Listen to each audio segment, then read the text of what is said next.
Welcome to our City Council meeting for tonight, September 18th, 2019.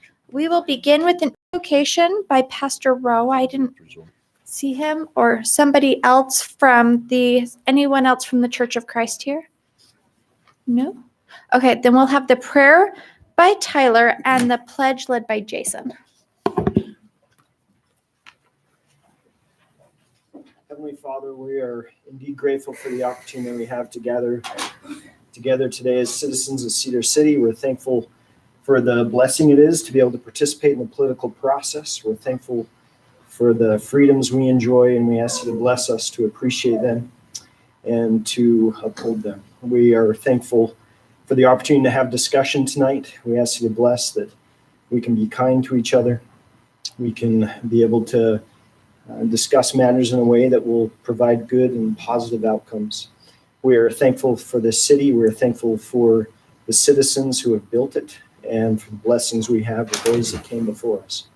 And these blessings we pray for in the name of Jesus Christ. Amen. Amen.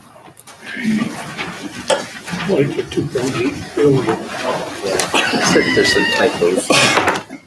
Join me in the pledge.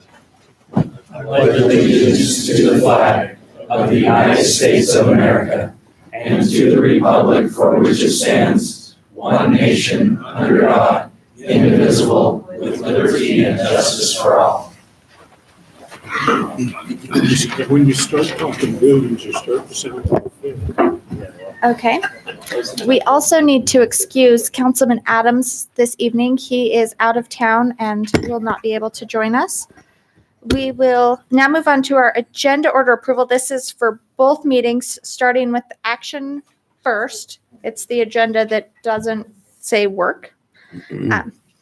And dated September 4th. And is dated September 4th, even though it's the 18th. The one thing, and I've talked with Dallin Staley about this as well, is taking item number 12 off of this agenda since we have it on the work meeting and have the public hearing for it on that agenda. So I would ask. So we're just moving that information over to the other meeting, correct? So we don't have to have basically a repeat of the same thing, and Dallin doesn't have to give the spiel Gotcha. twice Okay. this evening. Move to approve the agenda with that change. Second. All in favor? Aye. Okay, we'll go to council business. Mayor, I have just a couple of quick things, and I know we've got a lot of agenda items tonight, but I want to just publicly thank our Public Works Department and all of the great work that's been done in the city over the last several months on our streets and curbs and gutters and everything else and striping and whatnot. It looks great in the city, and I want to just do a shout out to them for all the work they do. And I know it goes way deep because there's engineering involved and everybody else, but just thank you very much. And then I just had a question. I suppose it's going to be directed to Mr. Bittman, but I wondered if have we had any response or follow-up or anything to my request of about 3 weeks ago on the property there just off of Cedar Knolls, the apartment, and the lack of landscaping and finishing that they've done.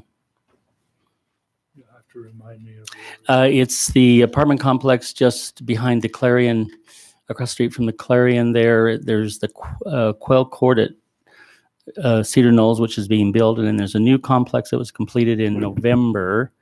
And because it was November, they asked for a variance to complete their landscaping in the spring, and they haven't, and it's just full of weeds.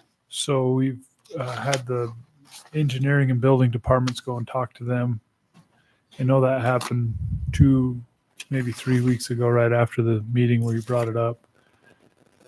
I cannot remember right now what they said, but I'll find out. If we could find out and just get a follow on that. Thank you very much. Thank you. I just have a question on the North Elementary water fine. What have we resolved on that?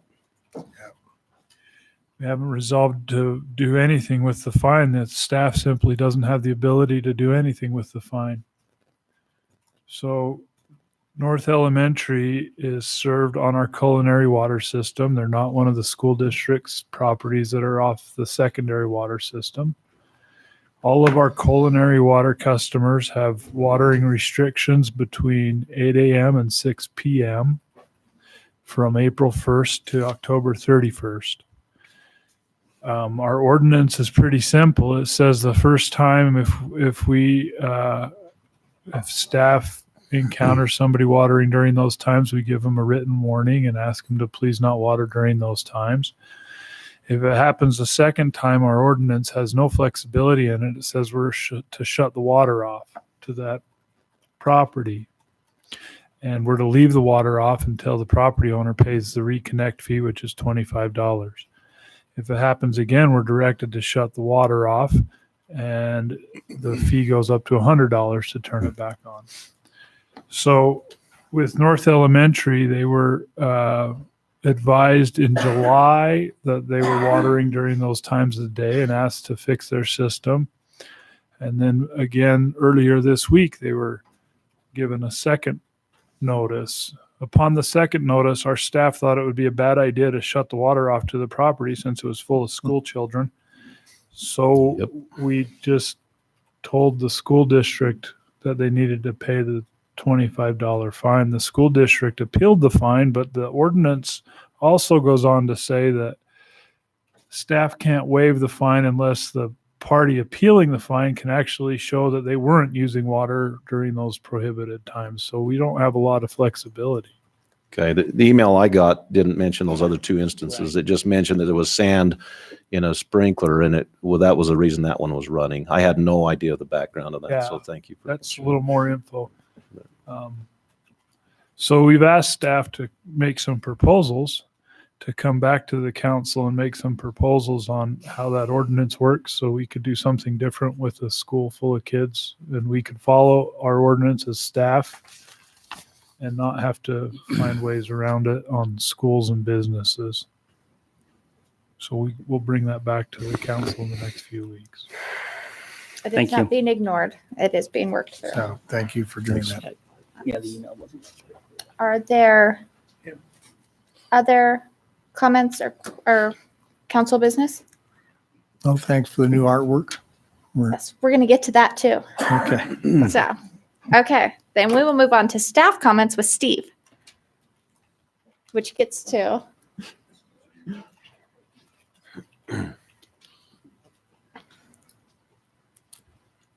There's some seats in here if anybody needs to take a seat. Or if you prefer to stand, that's okay too. Good evening. I have the opportunity tonight to probably not introduce You have because to say who I'm you Steve are. Decker. Sorry, Thank Steve you. Decker, Library Director. Have the opportunity tonight to introduce Dr. Chad Anderson. I probably don't need to introduce him. You probably already know him, but the artwork out in the hall is his. The photography is his. And we really appreciate him coming and being able to hang that for us. The artwork in here, just very quickly, this is artwork that you can actually check out from the library program. This artwork was donated to us. We did have to frame some of it, but not all of it. And so you can come in and check this out, take it to your home or office, hang it up. But the artwork out in the hall, Dr. Anderson, I think, would probably be willing to take a minute or two and tell you how that came about. And just want to thank him and introduce him to you and thank him for doing that art. Well, yeah, Chad Anderson. I know many of you and appreciate the opportunity to hang this up. This is a book it's an excerpt from a book project that it was a 5-year book project that's now in its 13th year. So, but I'm getting very, very close with it. It's edited down from about 30,000 frames shot in Peru over the last 14 years. And I've got one more trip coming up. And then these are just 12 of the pictures or 11 of the pictures that have been chosen for the book, which will be about 80 pages long. It's a coffee table book, so we'll lose money, but that's okay. It's a labor of love. So, so that's what I'm going to do with it. And I've got one more trip in the spring, and then I've already got a publisher for it. So that's where we're at.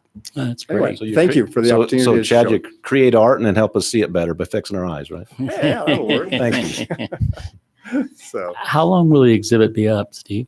This will be up 2 months. Okay, thank you. Wonderful. Great. Thank you, Thank Steve, you. and thank you, Chad. okay, no, thank you. Thank you very much. Are there any other staff comments? Yes.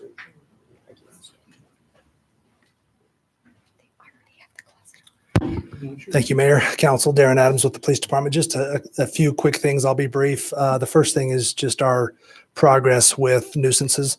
We met with Councilmember Phillips and we've met with Tyler and Paul. We have new administrative citations that are here and ready to go. And just so you're aware, the ordinance already allows, but on nuisances that fit the criteria, we'll give 14 days notice. And if the property's not been abated at that time, then a citation will be issued. And then 2 more weeks, 14 more days. And at that point, we'll seek legal action through the courts to abate that. And so we're hopeful that those first 30 days, the message will be sent and we'll be able to gain compliance that way. So just want to let you know. Any questions on that? Okay. I don't think so. And then on Friday of last week, I just wanted to make sure the council was aware. It was in the news, but we had a gentleman who was wanted out of California. He lived here. We've had numerous dealings with him. He went to Riverside and poured an accelerant on a family member with the intention of lighting her on fire out of revenge. He was coming back here to pick up his children from a designated location where his wife had dropped them off. And through the great work of our SWAT team, which includes officers from Cedar City and the Iron County Sheriff's Office, we were able to take him into custody, I think perfectly, flawlessly. The planning was great. Our guys did a wonderful job. And as I sat and spoke with this mother after, as we reunited her with her children, the emotion was palpable as she exclaimed, I can finally sleep. And so these little things that oftentimes aren't seen, but our guys are vigilant in making sure we take care of the community. And this was a bad guy that we didn't want to have back here and just wanted to give attention to those that worked hard to bring this to pass. So thank you. Great work. Thanks. Thank you very much. Are there any other staff comments? No. Okay, then we will move on to our business agenda with our public comment portion with the Utah Summer Games. Hi, I'm Brigham Nelson, Assistant Director for the Utah Summer Games. Pace Clark, Director, is actually volunteering at a golf event, so that's why he's not able to be here. Just wanted to express gratitude and thankfulness for the Summer Games this year. It was a great success, maybe other than the rain. But other than that, we sold more tickets to opening ceremonies than we ever have, and we are well over 10,000 participants this year. So I don't know if that's a record, but I know that we've been averaging 9,200, so we're over 10,000. So that's awesome. Really happy about that. And right now, we're talking to some few people who are interested in adding some more events as well. And so Pace and I plan to come back at the end of this year, or the beginning of next year, and talk about some of those things that have been finalized at that time. But again, just want to thank everyone that is involved in that. It definitely is a community effort. And then also we put on the Iron Games Fitness Festival, which was a Summer Games event. That was 2 weekends ago. And that was a great success. We had 115 participants, about 500 spectators that showed up. And we had several people here who have helped run a similar event that pulls 50,000 people to that community within a weekend and has 2,000 participants. And they talked very highly about the foundation that is set here to do something of that caliber if we want to, because of all of the great support that we do have. And so we learned a lot. There's a lot of successes. Probably the biggest failure was that amongst my planning to do a flyover with SU Aviation over the SU Stadium on Saturday and get everything timed and coordinated that way, I failed to make sure that there was a flag on the field, that I just thought there would be a flag on the field. So that was embarrassing.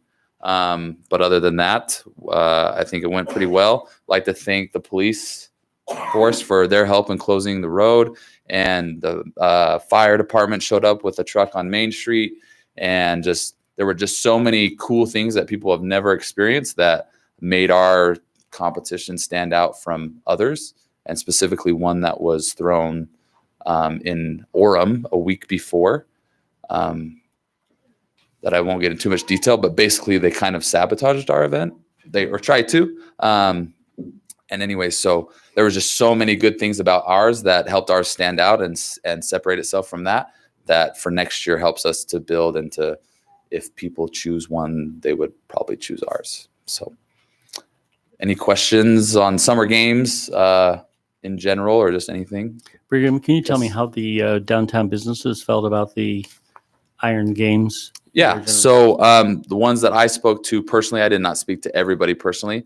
We're in support. We worked closely with Charlie's on doing a beer garden there, which for next year, there's some things that we learned that we need to do better, but also that we'll look to more community members to how we can better aid getting more people downtown. For them, it wasn't as big a hit as they wanted. And we worked with Great Harvest and worked with CrossFit Cedar City, obviously, because they held some of the events there. And then I came to the downtown business meetings. Everyone was in support there. So everyone that I talked to was supportive. Now, I didn't talk to everyone specifically. Sure. And at least what I've been hearing, and I've heard that this is common, is some people say that they never heard about it. So that's a way too that also I would like to try and find out how we can do better, because I collected an email list and I got an email list from Todd, and we sent out multiple emails on that and then tried to visit most of the stores. So thank you. Do you have any feedback as into anything I just suggested or talked about, like how it could have been done better? No, I just had a couple businesses say they're not sure it was worth it to close the street because of the low turnout. And so that's what I was just wondering what you'd heard. Thank you. And again, I think that's where we tried several ways to get as many people down there as possible. And in regards to the people we brought to the event, everybody was there. It's Sure. just how do we get more community members there? And so we'll look to the expertise of others to help us with that for next year.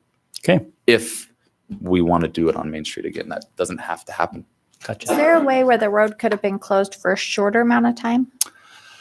Because I went and walked around during some of it, and they were going back into CrossFit.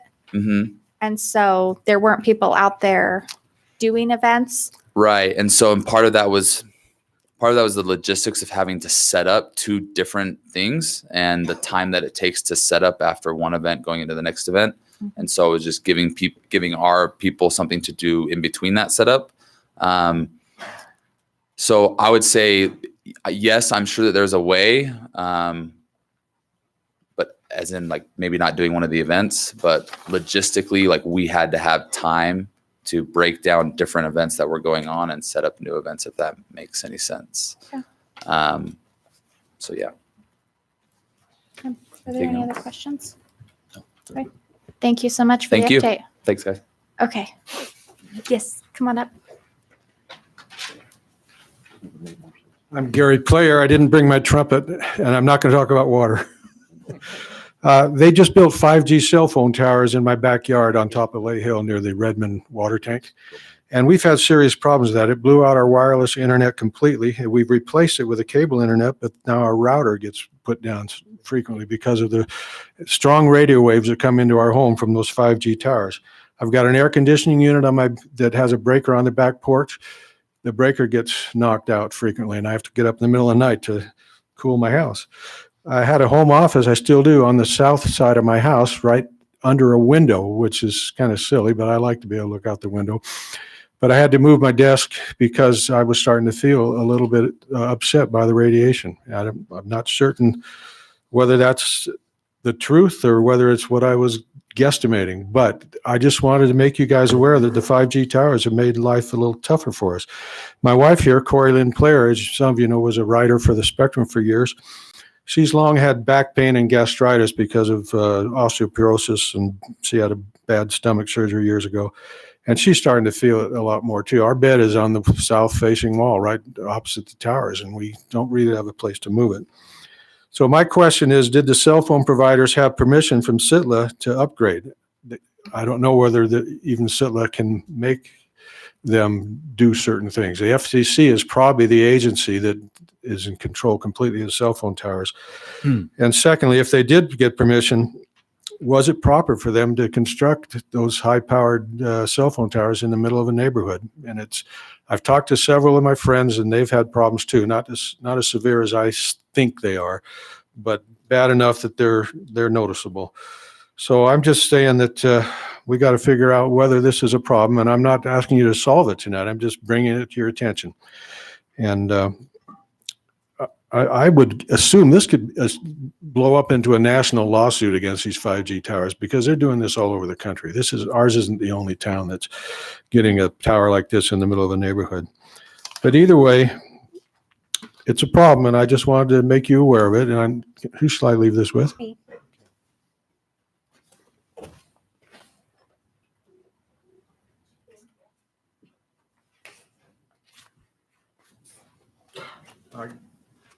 Did I do all the green stuff? Yeah, I'm Gary Player. Yeah, you did a phenomenal job. I tried to Like Tom Jett needs to learn from you. I need to learn to be courteous. That's the hardest part. Thank you. Hey, thank you. Any questions at all about this? No. No, thank you. Thank you so much. You know, Tom, it wouldn't be Wow. a council meeting if I didn't harass you. I'm okay with it. I deserve it. That's true. All right. Are there any other general public comments? Hi, my name is Jesse Harris. I live up in the Ashdown Forest neighborhood. I know I've talked with most of the members of the council about broadband here in the city. After the survey the city did, the results are pretty telling that a lot of people really hate their options here and they're pretty bad. And I appreciate all the work that all of you have done on finding out what options are out there, different ways you can go. But the amount of time that's been taken already with evaluating those options, I think it's kind of time to start thinking about getting an RFP out there, finding out what proposals someone will come to the table with and say, hey, we want to have gigabit fiber, open access across the whole city. What can you do? This is one of those things that I think if we don't act, we're going to end up being left behind. Fully 1/4 of all municipalities in Utah have either built, are building, or in the process of evaluating building an open access or other fiber network. And if we don't act on that, then we're going to end up being left behind pretty badly. Thank you. Thanks. Is there questions?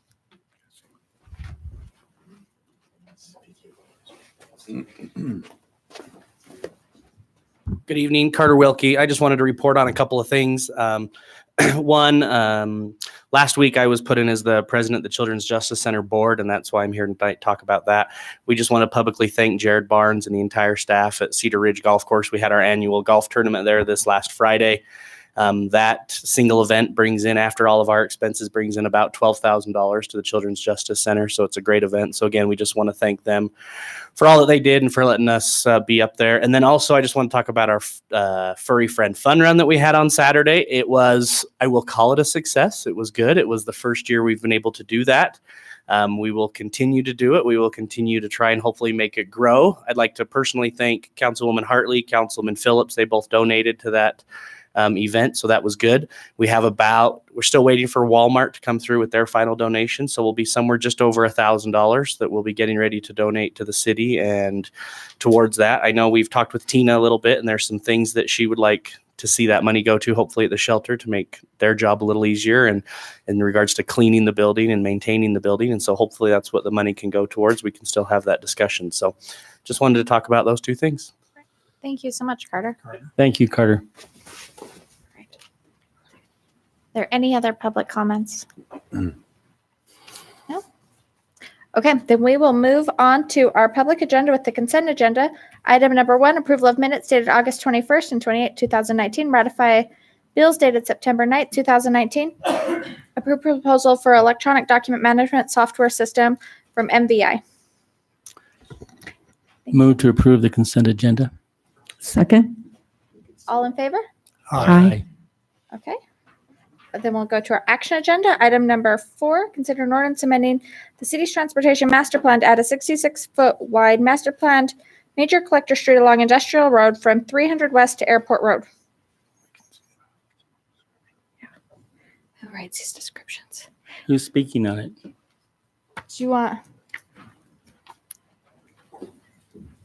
I say. So we talked about this last week. Kit brought this up. This is just furthering our master planned streets for the city. This coincides with the city taking over the railroad property that we purchased recently and allowing us to expand that road system through there.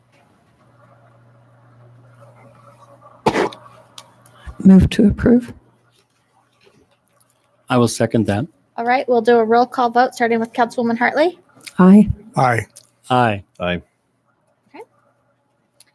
Item number 5, consider an ordinance amending the city's Trails Master Plan to add a 20-foot wide parkway along Industrial Road from 300 West to Lund Highway.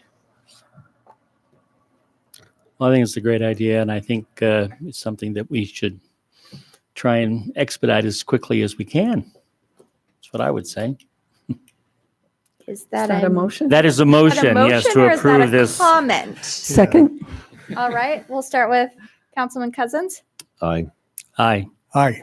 Aye. All right, consider an ordinance amending the city storm drain master plan in the Northfield area.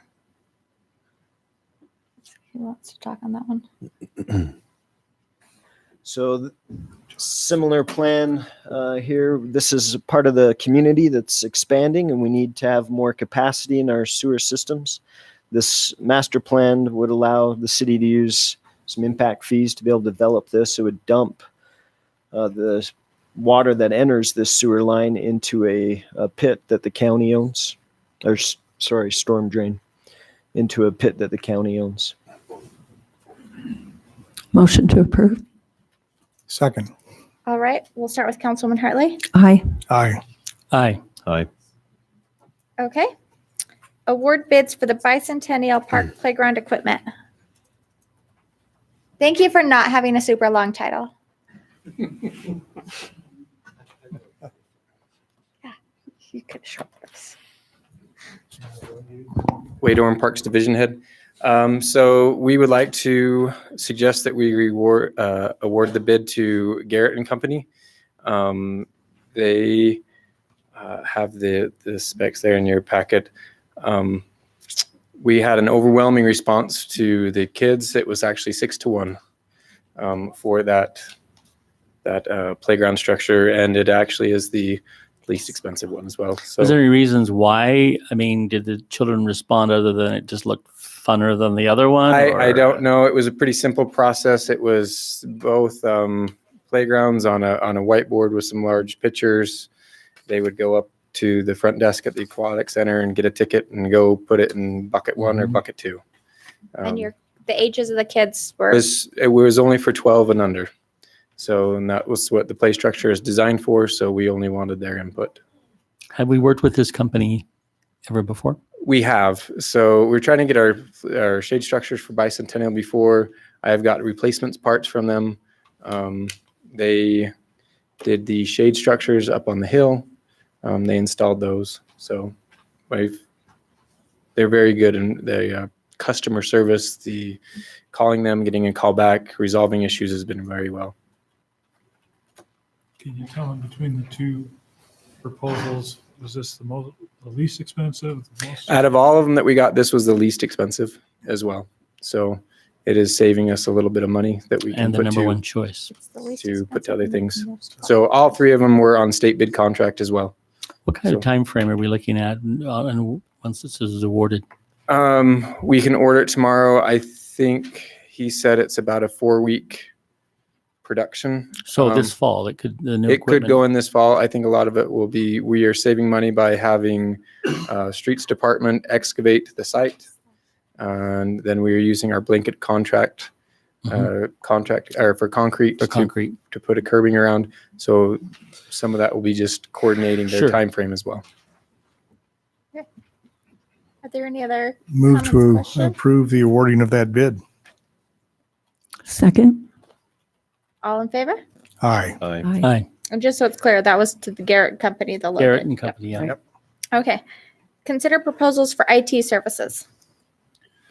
So council asked staff to publish a RFP for IT services. We did that. As staff scored those, we provided you the score information on the staff level a couple weeks ago. We've also provided you copies of the proposals that were submitted from all 4 of the companies that submitted proposals and the scoring sheets and the other methodologies. We're happy to answer any questions that you might have. Well, I have a question on the RFP itself. I just want maybe a clarification. Under item 4, under contract timeline, and I need to get my glasses so I can see. Just a moment. I'm so sorry.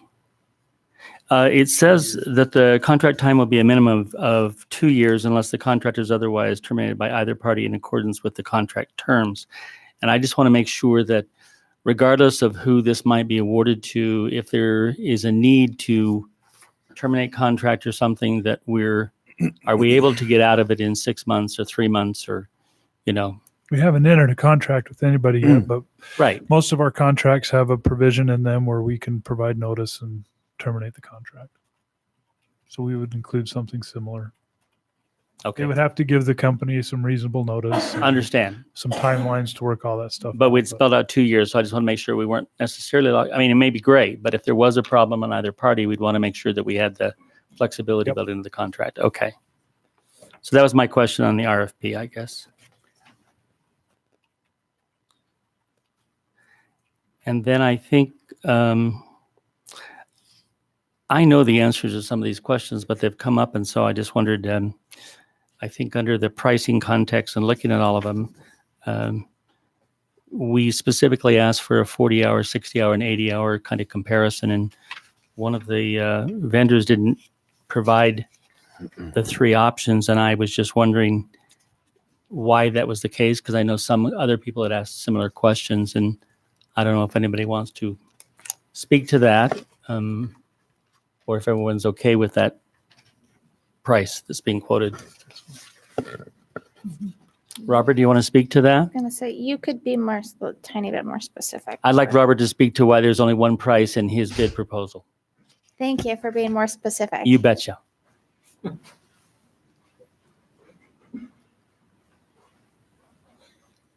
I'm Robert Christian with Simtech. That came up because when we were in our discovery with Mr. Bittman, one of the frustrations they've had with their past providers is that they have a set amount, but then it's changed and they get hit with hidden fees and other things that come up.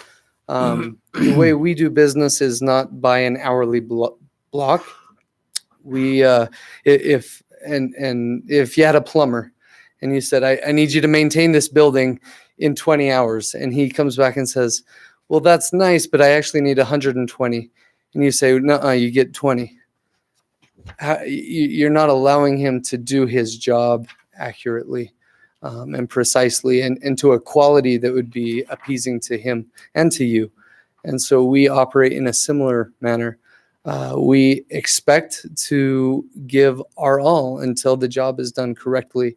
And having an hourly block, if we have clients that say, no, that's all I want to do, I want to just 20 hours, that's all you get, or 40 hours, that's all you get. We choose not to work with organizations that operate like that because they're not going to be happy and we're not going to be happy. So after our conversation, he just instructed me. He said, that's great. Make sure that you put it in your bid. He is Mr. Bittman, Paul Yes. Bittman? Thank you. I'm Just sorry. for the record, I want to know who the he was. So Mr. Bittman told me to put it in as we would and explain that in our bid. Okay. Thank you. I appreciate that. Thank you. The 2 firms that scored the closest were Mountain West and Executech. And I looked through the scoring sheets and I thought they were all pretty reasonable and fair. I had an issue with 2 of them. There was one category dealing with costs and fees. It was worth 30 points. And I won't mention names, but Executech on one of the sheets scored 25. And on the other sheet, scoring Mountain West, which was the other closest vendor, they were scored at 28. So there's only 3 points difference between that sheet. And then there's another sheet that scored 30 points for Mountain West, but gave Executech 27. So there's really only 3 points difference between the 2, but so I think that's about 1%. I think the whole total scoring difference was about 1%, maybe a little more. But the costs of the services, when you compare Mountain West for 40 hours a week was $94,000. Executech was $124,000, so more than double. For the 60-hour week, Mountain West was $75,000, where Executech was $177,000. And then for the 80-hour week, Mountain West was 94,000 and Executive Tech was $224,000. And so, I think the 40 hours was 58,000. Yeah. did I say that you wrong? I'm misspoke sorry. Said that. 94. That I'm was so sorry. it's- 58,000. okay, there we I'm go. sorry. Mountain West was 58,000 for the 40-hour and Executive Tech was 124. I apologize. But where there's a little over 1% difference in the scoring, and I had issues with those two scoring methods on that, where it was just dealing with costs and fees. I don't know how that could be. I know these are relative and that, but based on that and the amount of money we can save and the fact that Mountain West completed this work before for us, I think that I would like to see us move that direction, but I'll wait for other discussion before we go. The scoring, I think, was mentioned last time we met, but there were 6 people who went through this process and did the scoring. 4 of those scored Executech highest, and 2 others scored Mountain West highest. And the big spread, the big difference is in the prices. And that part of it, I would love to just take the lowest bid, but I want to be sure we're getting bang for the buck, because the bid in terms of price was less than half the closest competitor. So I was a little concerned about that. The pricing was so different that I just wasn't sure about that. I've had some conversations with the people at Mountain West, and they feel confident that they can do it for that price. But that was just a point of concern for me. Do you mind if I comment on that, Greg? Sure. So you realize that price that Mountain West quoted was the same price that Executive Tech has been charging us for the last 3 years, correct? Which I think is So pretty remarkable. Yep. That was so dead on, but that's just another comment. Right. So that means Executive Tech was doing it for that price. So that's not that shocking, as I look at it, because of that. So. Well, I guess that was that was my concern too. And again, it's not my world of expertise, as I've explained before, and I've learned a lot today because I called a lot of the references on every single one of the vendors and of course, you're very smart people. They all spoke very highly of you when I called them, and I grilled a couple of them pretty good. But I still struggle that 3 of the vendors are all within relatively close amounts of money, and one is markedly different. So I need to maybe have Glenn, you or somebody from your firm explain to me how you can do it for so much cheaper. Yeah, you can address their question. I'm Glenn Sanders, Mountain West Computers. So ultimately, the 58,000, I had no idea what Executech has. I mean, if that's an underlying message that I am bidding the same amount they paid, it's just not accurate. But we have other vendors that we work with in a contract-like basis. And in that period of time, the same amount of computers and employees, we are able to do that at a cost-effective basis. So we can take care of the problems at hand. If there are as many problems as we're worried about, then we're doing something wrong. The computers ultimately should run well, and if we have the correct infrastructure and get the correct programs running then they should run relatively smoothly. One of the questions that come up was, are we trying to make money back with selling computers or other hardware? And the answer is we want a fair bid. We don't want to be put one over the other. We feel like we can do this at that price. And we feel like that because we can do it in other instances and other places. Do you feel like that you can respond on an emergency basis quickly and have the response time? Because with things like the Heritage Festival and our police department and our fire department, obviously they're not a 9 to 6 p.m. kind of an operation. Sure. Yes, and we understand that. So we absolutely can respond. We work with other law enforcement agencies. We work with other vendors that have other hours. But where the reason we talked about possibly we have reserved the right to charge overtime. It'll be a major project that we're working on after hours as a normal day-to-day basis where we have an issue after hours. We're available to take that call. And your quote on that was identical to Executech at 95 an hour for those special non-contract projects. I see. That's and I had no knowledge of what the 58,000 or anything. I don't think it was exactly 50. I think it was like I took the 3 years when I did the numbers, and I think it was 58 or 59. I think it was and some change. It wasn't exactly 58. I forgot to bring my sheet. It was interesting that 2 weeks ago it come up that Executech originally bid at 20 hours a week.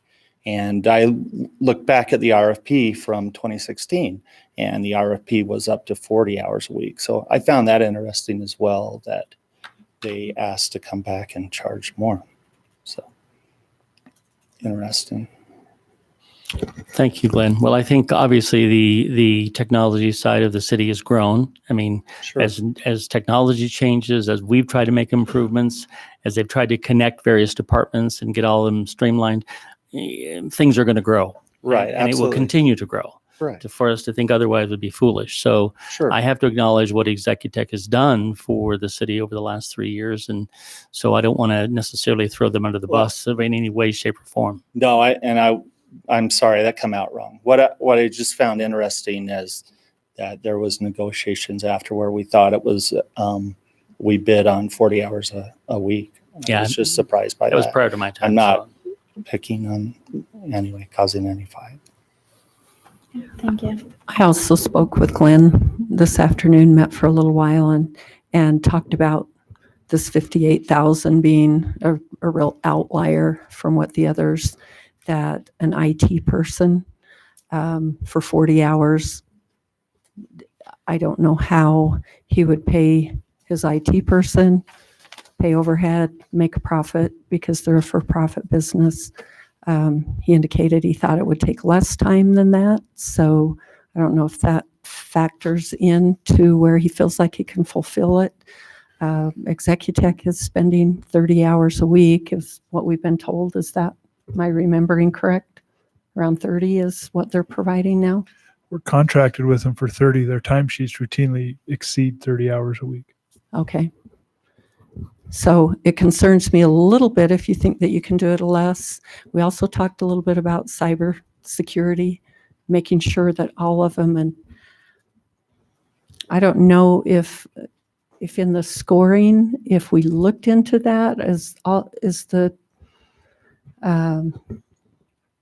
of the malware and all that, was it similar across the board when you guys were evaluating the proposals? I'm not an IT person, so I read all the proposals. The proposals did not include hardware. They did not include software. So I don't think any of them spec'd out a specific type of program they would use in the future. They all said this is what we use now. For example, currently we have a different piece of software on our servers that's intended to screen out ransomware and malware, and we have different software on our standalone units that's intended to screen out similar types of malicious programs that we don't want. There's a variety of those in the marketplace. They would be able to recommend what they would like. Okay. Glenn, what other customers do you have? That cities or counties or and that? What other entities do you serve? We take care of Beaver County. We take care of Garfield County. We have Springdale City, Kanab City, and Beaver City, Panguitch City, Tropic, and Milford. We also help with Minersville, the library there. And we work with most of those communities. We work with the library and the city office. Thanks. Just one exception, maybe Kanab. We're not, we don't work as much with Kane County, but more Kanab City. Okay. I just like to make the comment that none of the panel are IT experts either. So they're all employees of the city that don't have, I mean, they're not experts. And that's probably one concern I have about this process is we have nothing against the staff. I mean, but I consider myself to know enough to be dangerous. So I don't know if I'd be qualified to really evaluate those proposals. But they are the users. And true, but that doesn't make them experts. I think that opinion is important. Yes. Thank you, Glenn. Thank you, Glenn. Thank you. I'd like to ask a question of the city, and perhaps maybe Executech would like to respond to this. I don't know, but if we change the current support vendor, what kind of hiccups might we expect in the city? And if so, for how long might those hiccups be there? Regardless of who it is. Do we have any idea? Well, I was going to say. Frankly, I think it was worse when we changed phone systems. That created a lot more havoc and hiccups, if you will. Moving from an old analog phone system to a VoIP system was not easy. It's not the happiest of times. No, that was not good. We've changed vendors before. The vendors come in, they all have different ways to attack our issues that we have. I don't think there's going to be a lot of extreme hiccups. All four of the vendors that put a proposal in have very solid qualifications. They do this type of thing every day. Some are a little bigger in scope, some are a little smaller in scope, but they all can do the work. Yeah. I'm not sure, we have set systems in place with set software in place to manage the things that we need managed. I don't see them just crashing if we switch IT vendors. Okay. Caden, anything you'd like to say on behalf of Executech relative to that question? Thank you. Caden Hicken with Executech, local team lead and IT consultant specific to Cedar City, as well as Sean Lambright. Specific to the question, the reality is for the most part, everything's in motion and in place. So it would be very unrealistic that just simply changing providers would make any cause. The only bit of interruption would be some of the services that are offered and billed through Executech, things like Sophos, which is our preferred antivirus and ransomware protection against, the malicious threats that come in. So that's deployed. Sophos and Symantec is deployed on servers and endpoints, as well as the email platform, Office 365, which is also built through Executech. So some of the services that are coming through Executech's billing channel would, if they chose to change how that was billed or who that was billed through, there's some potential for service. Also, familiarity with systems like the Ubiquity radio system that's implemented and deployed throughout the city's network, including the fiber system that's interconnected through South Central system that's kind of a specific, non-typical platform. OSPF routing, which also isn't common in small scale type businesses, which is deployed across the whole network. I'll try not to talk to, I see some eyes glaze. I'm really sorry. That's not my intent. Just simply said, there are some systems that maybe familiarity would cause some interruption, but for the most part, everything's just in motion and operable. So thank you. Thank you very much. Yeah, that's. Does the council have other comments, questions? No, it's just very difficult. I would like to move to approve the Mountain West proposal, Cedar City, mainly due to cost and as well to the fact that they're a brick and mortar business in our town. and that the sales tax revenue from software and hardware they sell will come to Cedar City and not to northern Utah. And based on the track record we had before, I think it was 20 years, and I never could find anybody who was unhappy with their service. So I'd like to make that motion. Right. There's motion. Is there a second? I will second that. All right. All in favor? Aye. Aye. Aye. I just had a comment. I would like to make sure that I just want to make sure that, no, never mind. I'm not going to say it. Yeah, I'm not going to say it.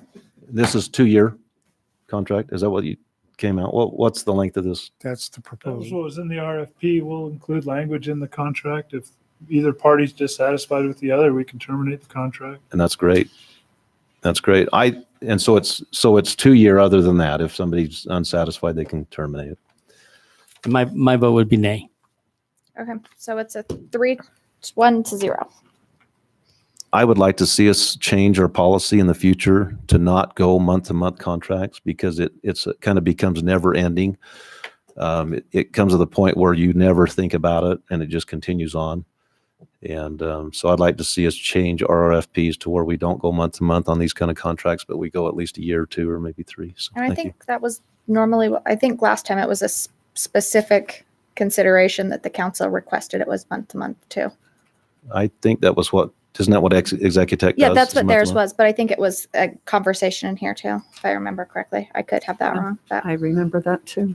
Okay. Item number 9, consider draft AIP 35 runway grant. Let's see. I know I saw Nick come in.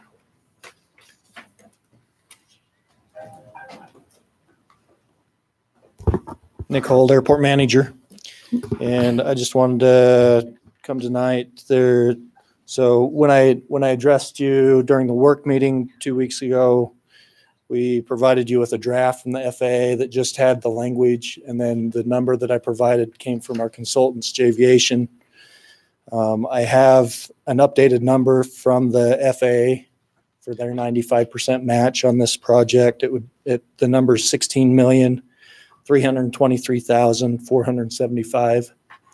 And I'd like to, I guess we're seeking approval or on allowing the mayor and the city legal department to sign this grant when it comes through with a cap of 19 million. So it could range from the 16 million up to 19 million in case that number changes over the next few days.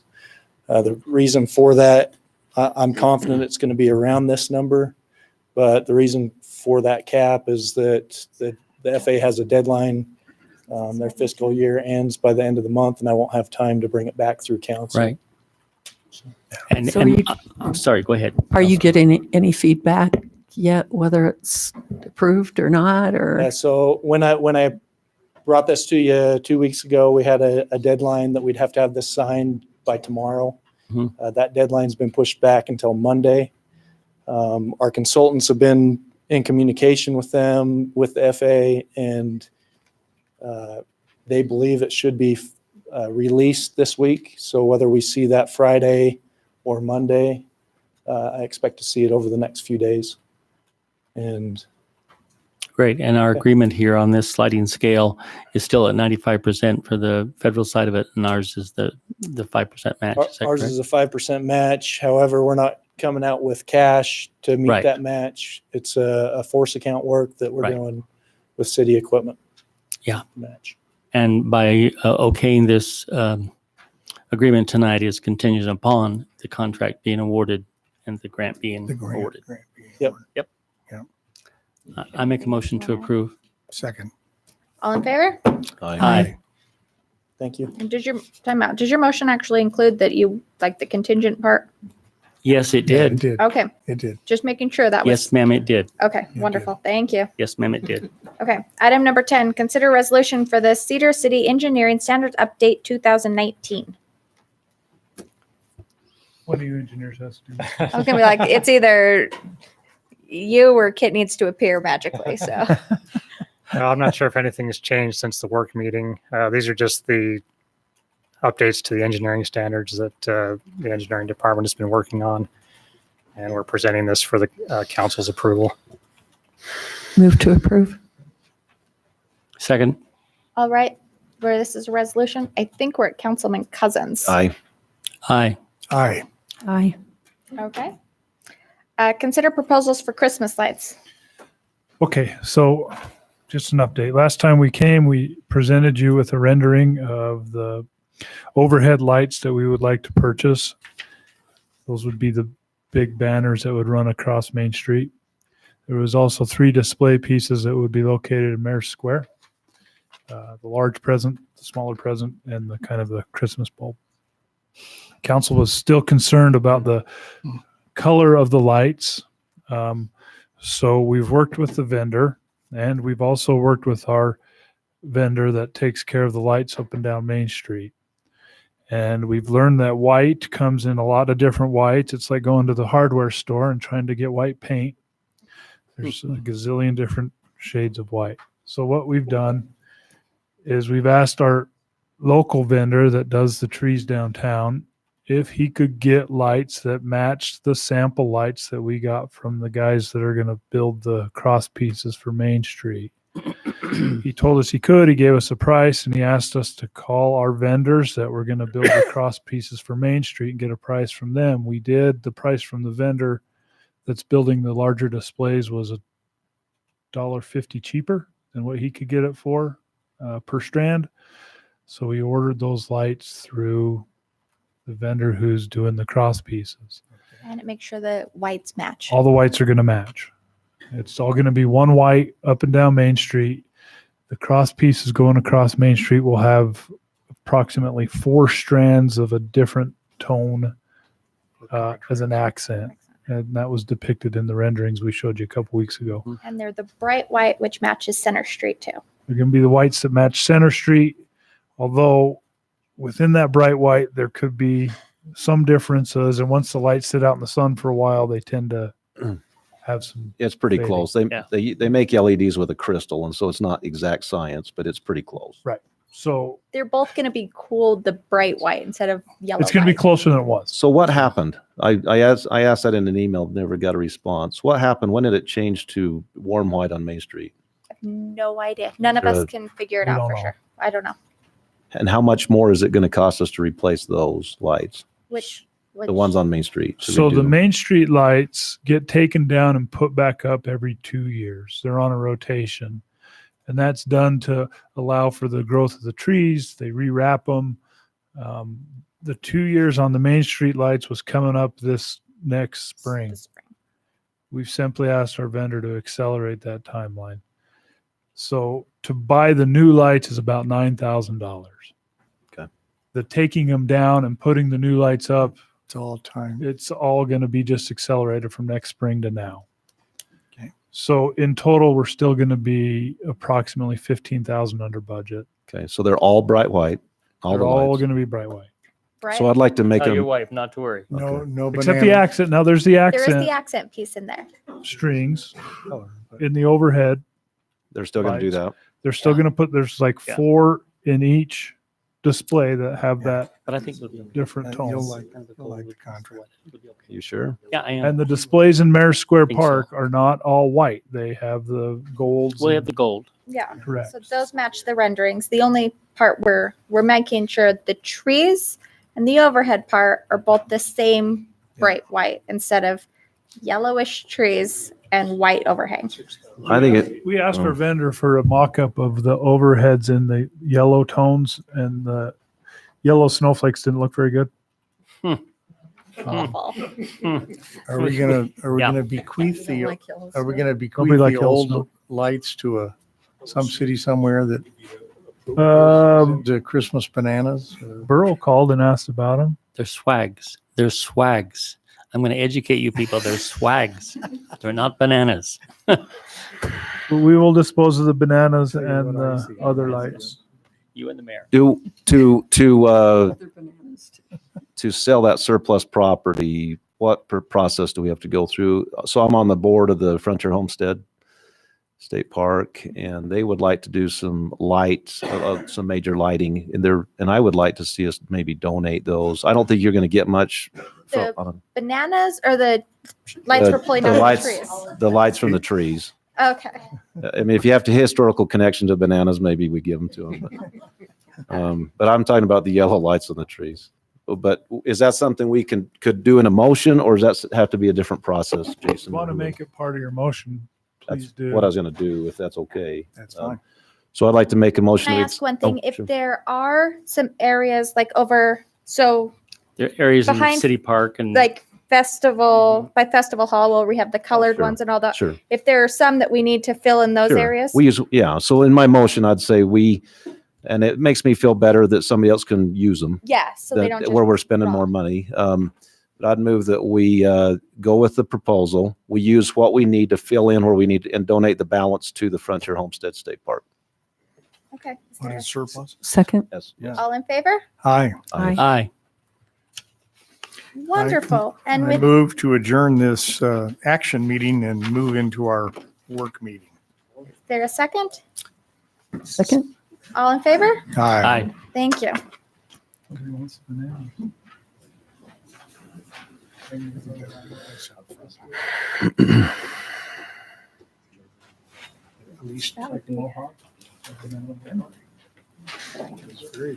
Sorry, Scott, bananas are gone. Swags. I'm going to get you in my theater class. I'm going to teach you their swags. See, and Great swag. But the mayor did not put me up to calling them. No, she did not. That was my own interpretation. That's so right. My family's called them bananas forever. Put a banana on the side of each snowplow. Well, that's a nice gesture. I hope that Frontier Homestead will, I think that'd be three. will use them in the nice out there. Because they've got lots Yeah. of trees out there. They can They want to build. do a lighting festival where they do a lot of lights in the back. So it'd be good. Mhm. I love it. Yeah. I went there too, but The Guild of the Shakespeare Festival. Okay. Wonderful. We are ready. So I will call our city council work meeting to order for today, September 18th, 2019. And we will start with our business agenda with the public portion with item number 1, request payment plan for water bill. Wallace Lim, is he here? Oh. Mayor, could I get a clarification? Number 12 on the action meeting wasn't addressed? We, at the very beginning, changed it. So we're addressing that on item number 4 in on this the meeting. work meeting so that Dallin didn't have to repeat himself twice. Thank you. Sorry about that. All right, come on. Sorry about that. What I've got Will you is, still state your name again for the sorry, record? Wallace Lim. Thank you. I've got a bill that's just to the point that I can't take care of it in a one lump sum. I'm asking at this time if there's something we can do to get the water back on at the residence, and if I can, put something down and then do a little bit on above the bill, monthly bill to the back owed that's owed. If we could be willing to do that at all. I've got a 3-month-old baby at home, and I'm just trying to get water and everything else established. I didn't mean for the bill to get out of hand the way it is. It was partly out of my hands when it happened, but I'm not going to stand here and sugarcoat it either. I didn't take care of my responsibility when it was manageable, and now it's just beyond the manageable state. So I'm just asking at this time if there's anything we can do, if we can work out some kind of a proposal or. Mr. Lim, are you suggesting that some kind of a payment plan? Is that Yes. what you're trying to put forward? Yeah, what I'm trying to do is just if I can get the water back on, and then I'll make the monthly bill as well as pay something towards the back owed. Because it looks like, at least in the information in our packets, that this has been ongoing for some time, and there's been attempts to do things, and then you've gone to a neighbor and used hoses and different things. So I'm just trying to figure out what's happened. No, what's happened in the past, I went through a bad divorce. I was incarcerated at that time. And when I got out, I'd gotten out to the divorce, and she'd ran everything, just skyrocketed. The gas bill, the electric bill, water bill, everything. And I kind of let life get to me a little bit. Didn't Are take you care of my working? Are you now I am. working? I have a full-time job. I work Okay. 40 plus hours a week. Okay. If something goes awry and I can't make, a one payment, shut it back off. Can we work something out? Okay. Did you have an amount that you were proposing that you'd be able to do? The monthly bill is usually right around, hang on one sec here.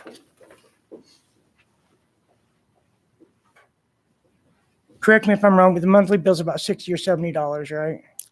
Generally, it depends on. Last- So last if I could payment do you the monthly made- bill and then I'll do another $100 a month towards the backhoe until that's taken care of, is that? What's the amount?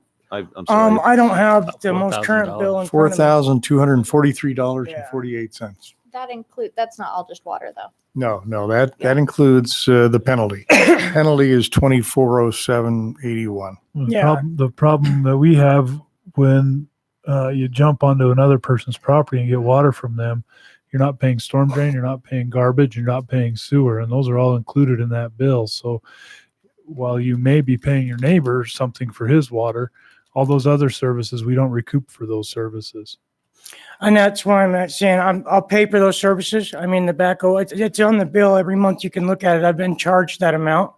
And so I'm not trying to get out any of the amount that needs to be paid. I'll pay the full back in full. If you can work with me on a payment plan, I can't do the full lump sum at one time. But I'm not trying to get out of it. I'm not trying to sugarcoat it in any way. I'm not trying to get out of my responsibility. So here's the question though. It's kind of like a credit card company. The penalties are there. And even if he's making his monthly water bill payment plus any added additional money, the penalties will still continue to accrue, won't they? Because the bill has not been paid in full. Yes. So we run that thing of, is it going to take him 35 years to pay off this credit card bill? It's not a credit card, but you know what I'm saying. At least 40 months. Yeah. Yeah. Yeah. But I think in good faith, he's come forward and he's admitted. I don't know. Does the city want to respond to this? I mean, our water division want to respond to this? Because you've been dealing with it day in and day out, month after month, and we've got your stuff in our packets. So I don't want to pretend that it's. I don't want us to be the big bad monster. But on the other hand, he's trying to do something here. So I'd be interested to hear the other side of the story as well. Pup looks like he has pre-verbal tension there. Make Rob do it. No, I'm just kidding. So just from the staff perspective, it's very difficult when we're charged on these utility operations that the city runs, which are storm drain, sewer, water. We run those like a business. We run those where there's very defined guidelines on what we do and what we don't do. It's very difficult, as you can see, to go back and collect 4 or 5 years of payments that have been missed.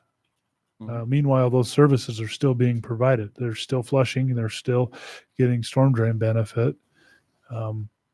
Obviously, we could stop garbage service, but the other if I two, may. we don't know. Not trying to interrupt, but my garbage hasn't been picked up for over a year now. I've been hauling it myself. So these are the other services on that utility type of schedule that we run. It's difficult for the city to take off its benevolent city government hat and put on its business utility hat, and that's always a very difficult thing for us to do. Staff, in my experience, has never recommended that we do any of these payment arrangements on utility bills. How in the world are you taking care of a 3-month-old baby with no water? Been hauling water in jugs, doing the best I can. Taking her to a friend's house to bathe her. That's why I'm trying to get something more established and better set up at home so that I can better take care of my family. Like I said, I'm in front of you guys today. I'm not trying to dodge this. I'm not trying to run away from it. I'm trying to take it head on. Well, I mean, it's really dangerous for us to set precedents because it's hard later because we have to pick winners and losers sometimes. But I don't know, under the circumstances, the compassionate side of me, with your baby and everything, I would hope we could maybe work something out. So I appreciate that. that's my. Can you explain to me what the penalty? Because the penalty is over half of that. Is that just the monthly accrued penalty, or is there some type of penalty in there from hooking up to somebody's water? No, it's a monthly accrued penalty that's just accumulated over the last couple of years. There would be another penalty to reconnect the service, That would be another financial charge 150. that we have on our fee schedule, and that's included in there. But the penalty amount that you see on there is at some point the bill wasn't paid and it started to accrue that penalty, and it just kept accruing. So are you renting the home you're in right now, sir? No, it's a family home. My mother is in a care facility up in Riverton, Utah, and I was trying to take care of it for her and everything at the time. And that's when I became incarcerated and I got out to the divorce, and everything was just so far out of hand by the time I'd gotten out. Gotcha. Thank you. Do you want to talk? Well, Can we hold on just a second? Dave wants to talk. sorry. Stay up here. So I would propose You have that. to say your name, Dave. Oh, Dave Staley, sorry. And I'm not trying to look good here either, I promise. I don't think the government has the need to be the compassionate ones necessarily on this, but maybe other people do. If the city would be willing to waive all of the penalties, I will take care of the rest and get him on track, and he can work with me on paying that back. I think that would be around $1,600 or something like that. What is the balance after About all the 1,800 or something without the penalties. 1,800? Without the penalties. Okay. If you're I mean, give willing or to do take. something like that, I can't do the 4,000 or whatever it is, but I can work with him as kind of an intermediary. If the city would be willing, I would take up the slack. I know that's still asking you to be a little bit benevolent, but if you're willing to do something like that, we can work out the rest of the details. Well, I think that's very gracious of you. And my concern is, and I echo what Councilman Cousins said, is we could easily say, let's do this, but then there's going to be somebody 6 months from now and somebody next year that has the same problem. And we said, well, you did it for so-and-so. So it really puts us in a very difficult spot. So if Dave's willing to help you out with basically the principle, could we look at the policy in these situations and maybe do a payment plan not waive the interest, but at least do a payment plan, maybe moving forward? I'm just trying to With see a him. way for him to get on his feet again. I know understand. that that's still going to be a burden that's probably beyond his ability to get on top of under the circumstances. And I'm not, again, trying to look like anybody here, but I'm just, if there were some give and take on penalties and things, I know those, if they continue to add up, it's faster than he can pay off and all of those kind of things too. So if there's some consideration from the city on that, that's still asking some charity, I guess, in a way. Yeah. Is it money lost to you? I don't know how you'd consider that, but anyway, we'd get the city squared up completely and then expect Mr. Lim to stay up with it, and then he can work with me on how we work the balance out or whatever.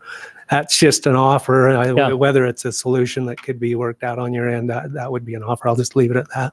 Thanks, Dave. So just a word of caution, every month we have customers that are in arrears on their water bills. And every month finance publishes a list of those that are scheduled to be shut off. Now you don't get on the shut off list until you're 3 months overdue on your payments. Mm-hmm. So every month without fail, that shut off list is at least a half a dozen pages long. All right. So you have a big constituency base that, at least to some extent, maybe not to the extent of Mr. Lim, but to some extent, is in the same boat that he is. Mm-hmm. Yep. So this is a work meeting, so we have a week to think about it. Yeah, so no matter what, we can't, just so you know, no matter where it's a work meeting, this is again for everybody else, no vote on any of these agenda items will take place this week. They have to take place at our action meeting, which will be next Wednesday. Okay. So this will go on our action agenda for that one. Then the council will be able to decide That's what I'm thinking. what Something like what that. And I know others way that- to go with this. Okay. And is that, what time is that meeting? Same time, same place, 5:30 here. And that one, there will only be that meeting next week instead of both agendas. Oh, okay. So for right now, is the council good if we put this on we'll put it on the action agenda, then you have a week to kind of think about things and, okay. Well, I appreciate the fact that you'd come before us tonight, and I appreciate the fact that you understand that what happened was not the proper way to to be a citizen of our community and that you're willing to take and try and better yourself. So thank you very much for doing that, sir. Thank you for noticing that. And These- thank you for hearing me. These decisions are when it's not very fun to be up here. I Thank you. appreciate you guys' time. Thank you. Thank you, Mr. Lim. Thank you.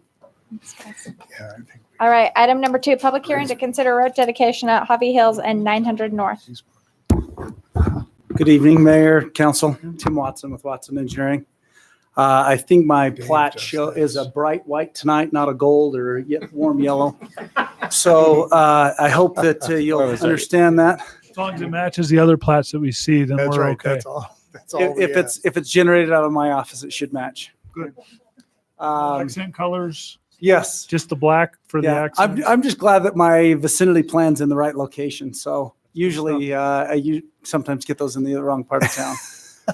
So anyway, we're asking tonight Tim? for the approval in next week's meeting of the road dedication for Hovey Hills and 900 North. To give you an idea where this is located, 900 North extends from Main Street down here about a half a block up into the Thunderbird Garden area. The clubhouse sits in the bottom lower corner of our plat, and the Libertad apartments are here to the north, just off of Knoll Street. Our current project that we're looking at and under design at this time needs to have this section of 900 North dedicated up to this location, just past the intersection, and then we would connect back through Hovey Hills as far as the road dedication. We've been working with the golf course on getting the location of the Hovey Hills through the golf course. They're, according to my conversation with Jared Barnes, he's pretty excited about that. We have approximately 100 feet between the green and the edge of the right-of-way, which would require the relocation of at least one, if not two, possible tee boxes when that road is finally developed. Again, this is just the road dedication. It has nothing to do with the final road improvement plans, but we are looking at developing this section of land here. Which section, I'm sorry? This section with all the language thank on you. it, Oh. the legal description. Okay. That's the section that's currently in the design process with our office. Out of curiosity, why would Mr. Barnes be excited about this? Because they didn't put it right next. He said the golfers are horrible at the golf course, and most of them work at the water department. But You were really lucky I that know, they're gone. I know. That was calculated. Yeah. It was good. But anyway, there's enough clear distance between the edge of the green and the roadway that he doesn't think that there's going to be many issues. We also have two, if I remember correctly, very large cottonwood trees that would buffer this section of Hovey Hills from those that should not be playing golf that are. That's why I don't play golf. Anyway, that's why he's okay with the location of it at this point. Okay. I just want to make sure, because by doing the road dedication, it will have an effect on the golf course. It And I will. want to make sure that we understand what that effect is and how the golfing community and others feel about it, because we've done prairie dog mitigation, we've done irrigation issues, we've done pond issues to get the golf course going. And I don't want to rip up and tear up the golf course for a road unless we understand it has positive benefits for the golf course. Positive benefits. That's a tough one, because the only reason why this is going through is because we have a current ordinance that requires 2 access points for anything over 80 units.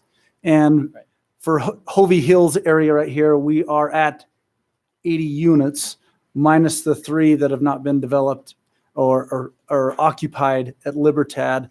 And that would allow this section also to add to that so that they could finish off those 3 if this road is developed and dedicated. Well, it has to be dedicated first and then developed. Right. But the development of this section has not been determined yet, whether it will be with this portion of the development. My guess is yes, or when they finally decide that the Libertad wants to start occupying those final 3.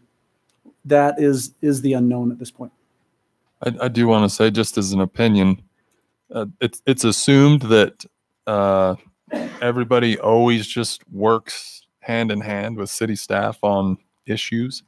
This is one where Tim's been fantastic to take time with the golf course pro and staff and talk through road layout and impact and how that impacts our public facility. So we appreciate Tim taking that approach. I just want to say that he's been great and in my opinion done it the right way by considering all those factors, and thank you. So Thanks, Jason. Maybe when we get down to the actual road design, it could have a nice stone cobble creek like old St. Andrews or something on it. No. You sure? No. My guess is we'll have some type of a wall we have to match on the other side, though. I would suspect.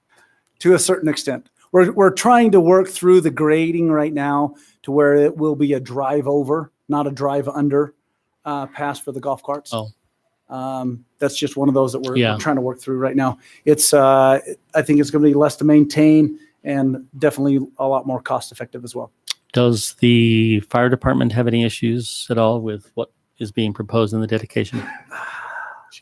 I don't know. Well, he's here, so. Shook his head no. Okay. Okay. Yes. For the record. That is one department I did not check because the road location, we know we have engineering design standards for grades, radiuses, speeds, everything like that. And as long as we meet those, we should be in adherence with the requirements for the fire department as well. Any other questions tonight? Questions? No? Okay. Can we put this on the consent agenda for No, next we week? have to have a public hearing. We're having a public hearing first. Okay, I'll ask that after the public hearing then. Sit down. All right, we will now open the public hearing on this item. See, All right. you let it go to his head. Exactly, Jason got him cocky. Okay, we'll close the, I don't give a lot of compliments, so I'm getting a lot of grief, but anyway. I think that's the first one ever. He must have paid you a lot. yes, all right, we'll close the public hearing. Would you like this on the consent or action? I would like it on the action so I can go out there and look at it and talk to people. Sorry, Tim. One of them will be used too. So thanks. All right. We'll move to item number 3, public hearing to consider amending mining rights lease with Phil Schmidt. So Mr. Schmidt has a lease with the city where he's allowed to mine so much material from a city pit, and he reimburses the city based on the amount he mines. This lease has been in effect for, I want to say, probably 20 years, somewhere along those lines. We've amended it once before, about 6-8 months ago. Mr. Schmidt came in and spoke with me. And there's nothing on the original lease or the First Amendment that addresses whether the lease can be transferred or assigned. And that's just something he would like added. So I went through and added a Second Amendment to the lease, which would allow him to bring a proposal to the city council for their authorization, whether he could assign that or not, if that ever were to come up in the future. So you would have to bring it to city council. Correct.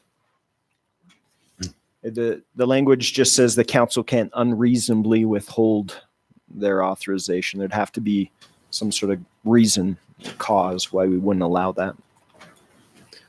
Just to give some background, it was, I think, 2017 that we approached Phil and asked him if we could recharge water in his pit back by the channel, but it had a lot of material in it still, he said, well, I don't want to go mine that out. I want to mine the pit we have a lease on, because I don't want it to run out before I get my gravel out. So we extended that lease up front, and he graciously cleaned out his other pit and crushed that gravel, and probably made it twice as big. And this year we recharged about $2 million of the water in that hole. So I'm personally, and I'm sure everybody else is very grateful to Mr. Schmidt for what he's done to help the problem in our valley.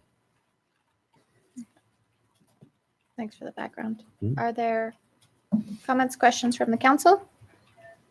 No? Okay, we'll open the public hearing on this item. This makes a transfer. Seeing no one, will close the public hearing. And does this one have to be an ordinance? Okay, well, are you good with this going on consent? Yes. Okay. Item number 4, public hearing to consider revising the 2019-2020 budget to partially fund the Glacier Ice Rink. Mayor, before we begin, I would like to just bring something up.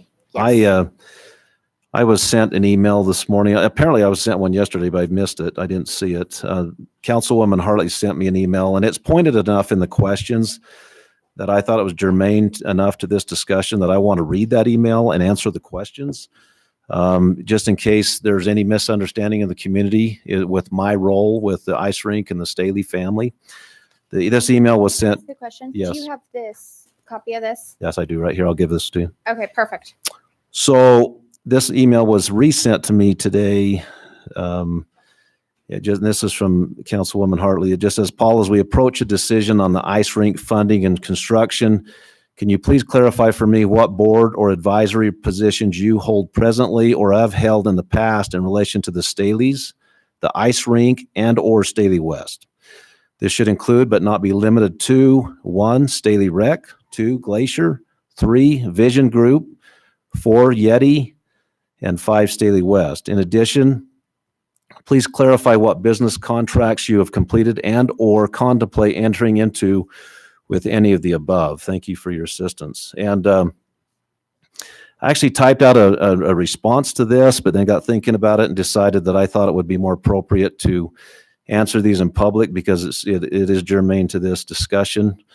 I don't want it to be negative, but I want to just make sure everybody knows.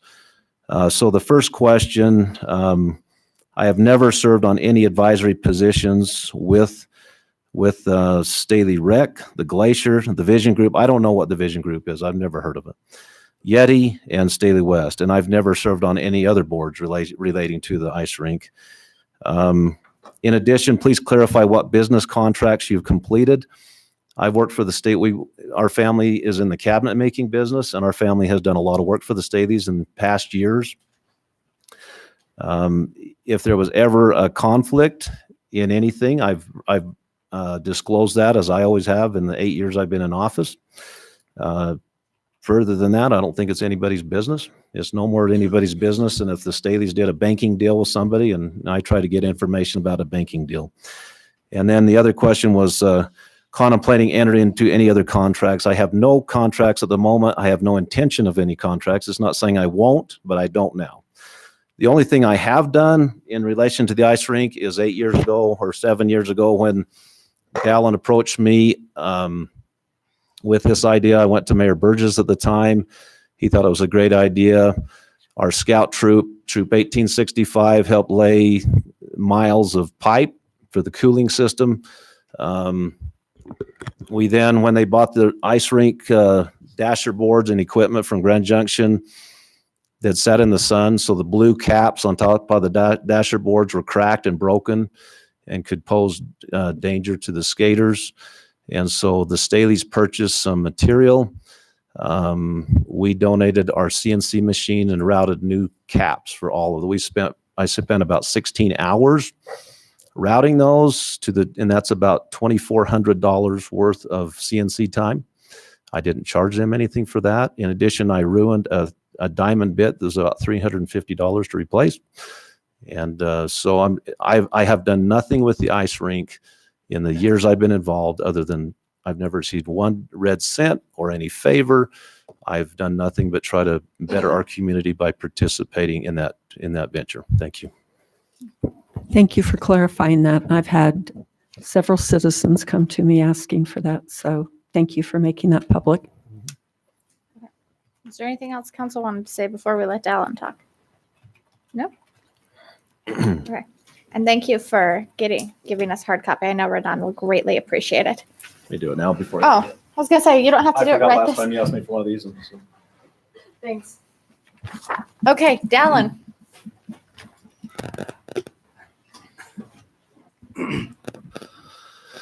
How many of you haven't already seen my presentation? Anybody? Okay. Yeah. Okay, so I guess I can go through it quick then. Even better. Yeah. Oh, Then we can get to the nuts clicker and bolts here. conversation. Oh, there you go. I think this one works. Is it Which that one one? is Is it? Is that you, Jonathan, or me? Not sure which one is the clicker. If one. They're all pushing Here, take them buttons both. and we don't know which one. There's some kid you can figure it out.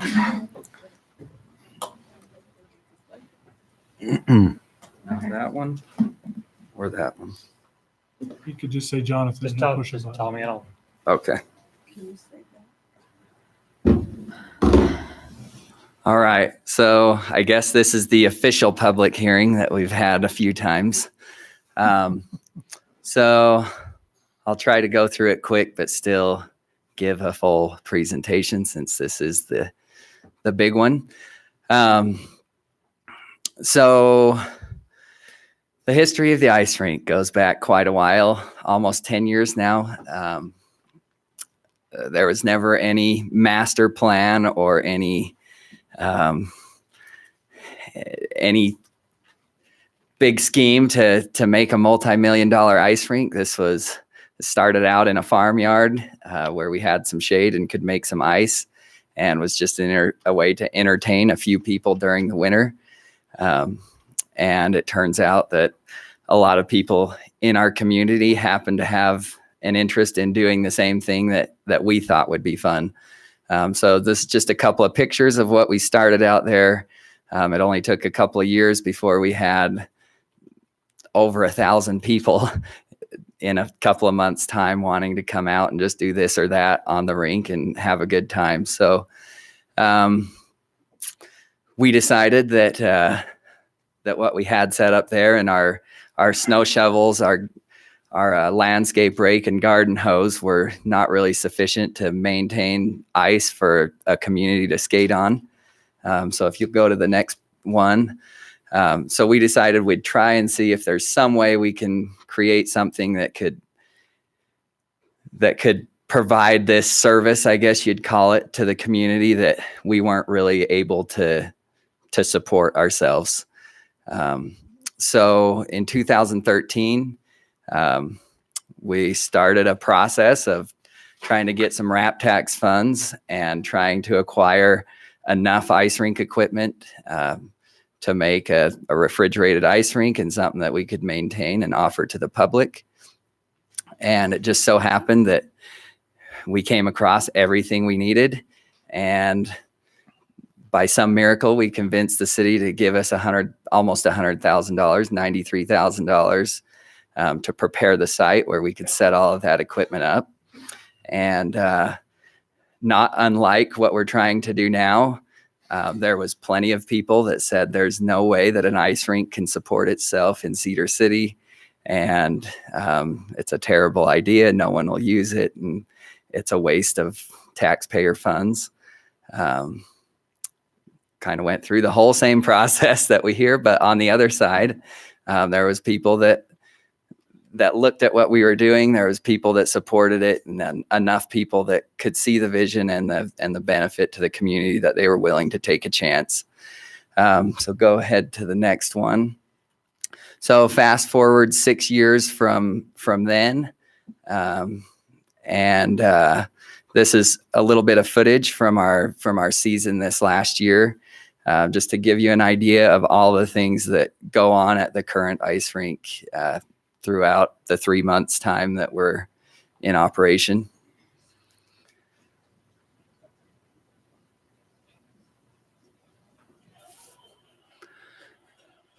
So, and I'll just kind of explain the different things that we're looking at as it goes through, and then we can breeze through the rest of it. But this is just you'll see a few different days of public skating sessions. So this is just a few nights that I was up at the rink. I didn't handpick any certain nights or anything.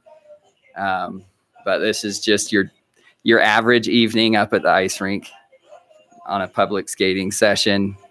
And this would probably be a Saturday afternoon, which is about the only real public session that we have during the day. So this is our little guys, just the first level of learning to skate. And you'll see a few different levels of our learn to skate classes.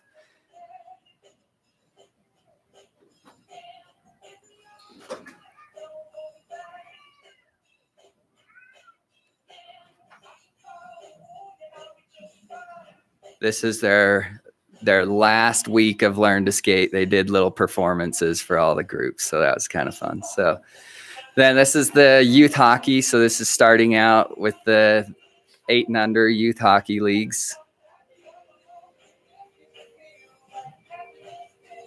So some of these kids had played for a few years and some were on skates for the first time in their life. So it's pretty fun to see how quick kids can learn to get on skates and play hockey. And then it just kind of goes through the different age groups here. So we have 4 age groups, 8 and under, 10 and under, 12 and under, and 14 under.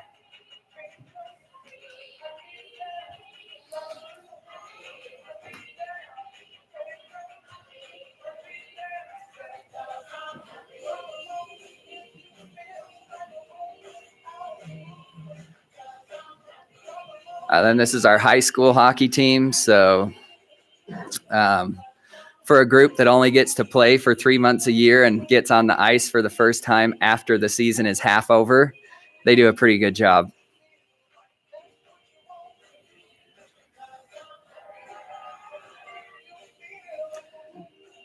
Then a little bit of our adult hockey.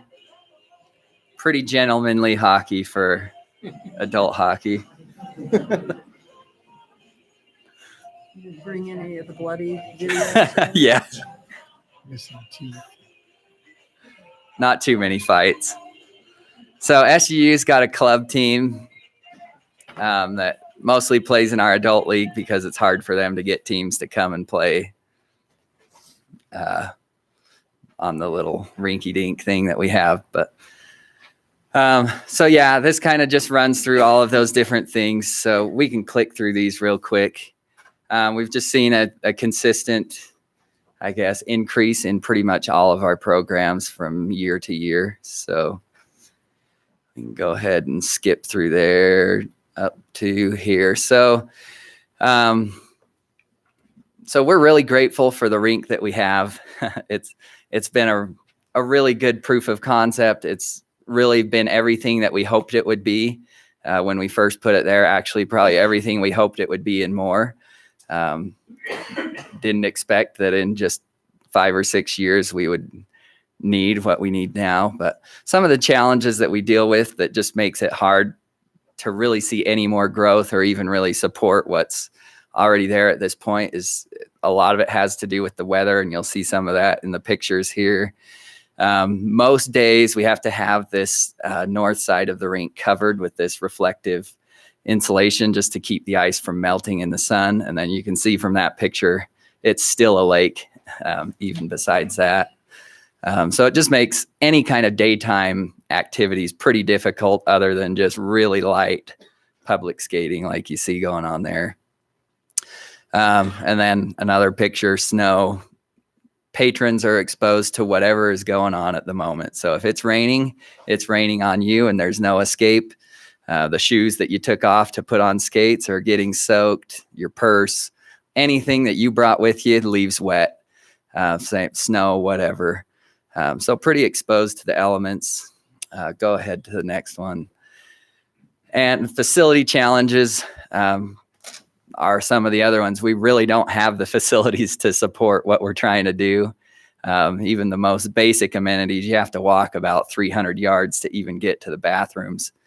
Take your shoes off, take your skates off, put your shoes back on, walk clear around the front of the building and in through the front entrance to even access the restrooms. So, but besides that, we don't have locker rooms really. We have a shipping container that's a locker room kind of.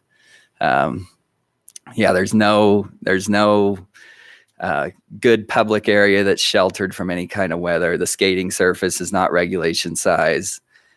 Besides that, the equipment that we are keeping the rink frozen with, we got about third or fourth hand, and is going on its 7th year this year. So typically those kinds of things last for a long time. But the whole way the rink was built was permanent, or it was temporary, not permanent, because we all know why.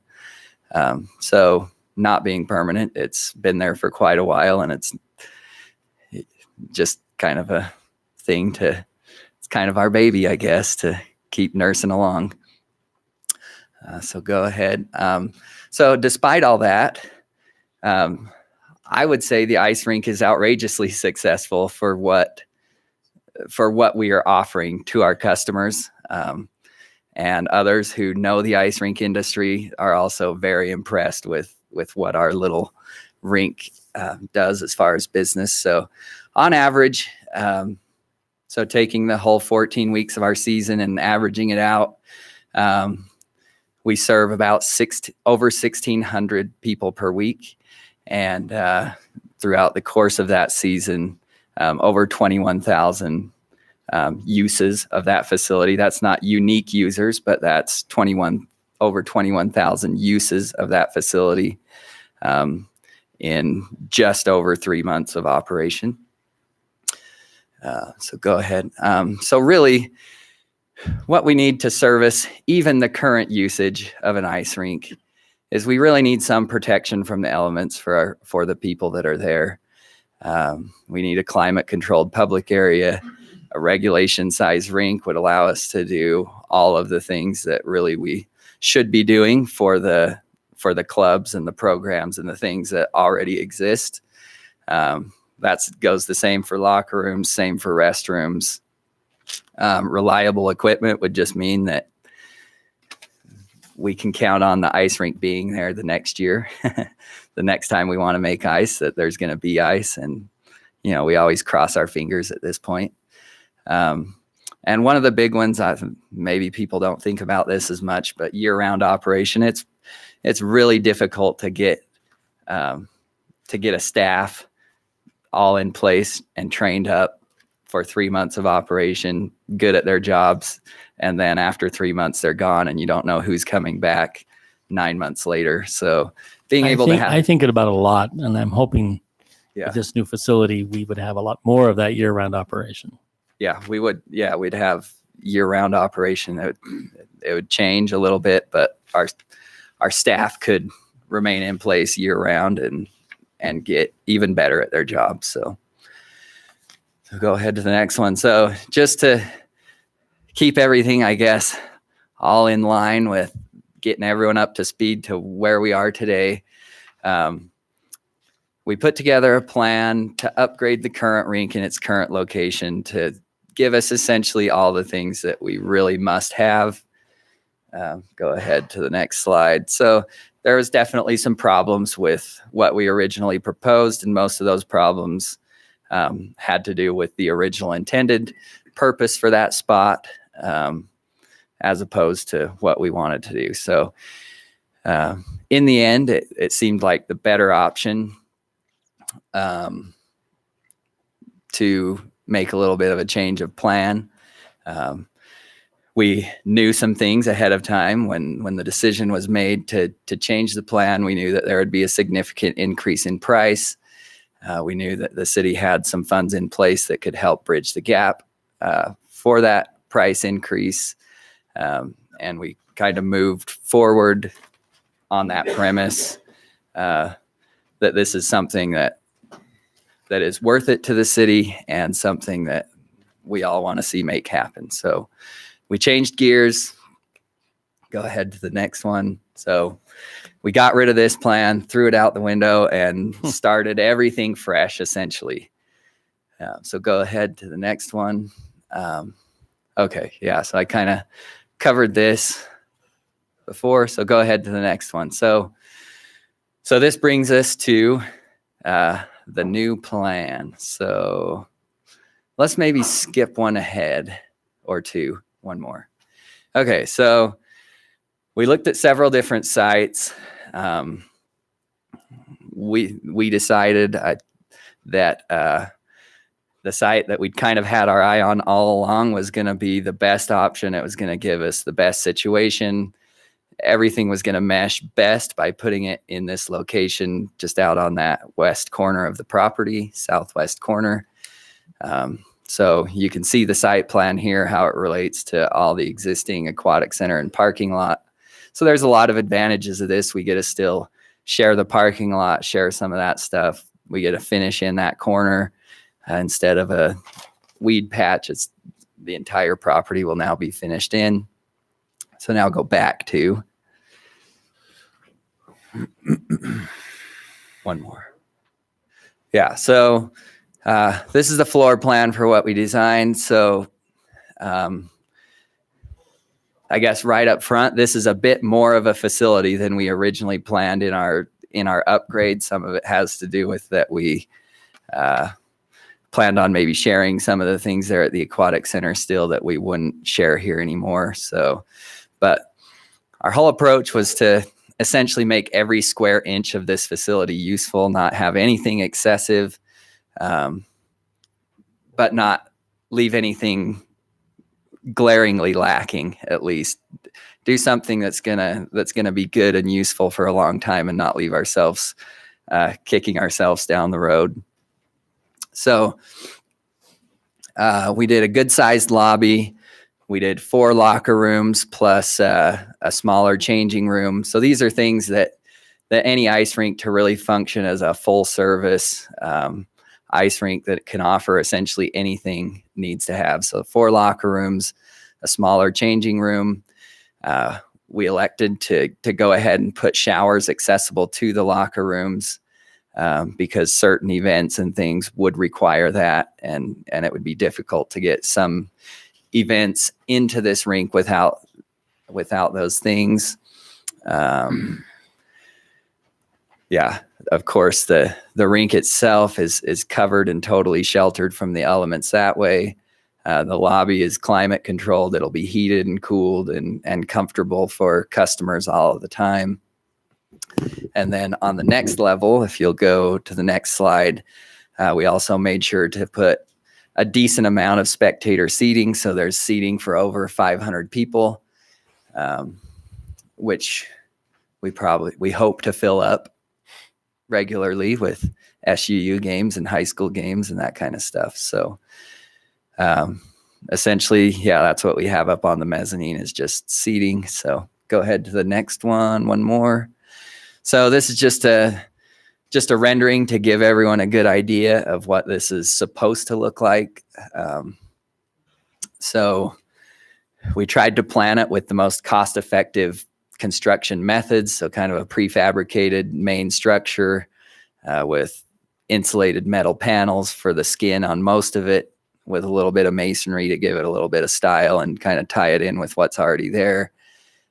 So you can just go ahead and this is another view from on the ice. So the way that it's situated still takes advantage of a really nice view, makes it really unique in the world of ice rinks, but still keeps it really sheltered. And then one more. And then that's just a view of the lobby. So should be spacious, but not excessively spacious. So go ahead, one more. So this is essentially our programming plan.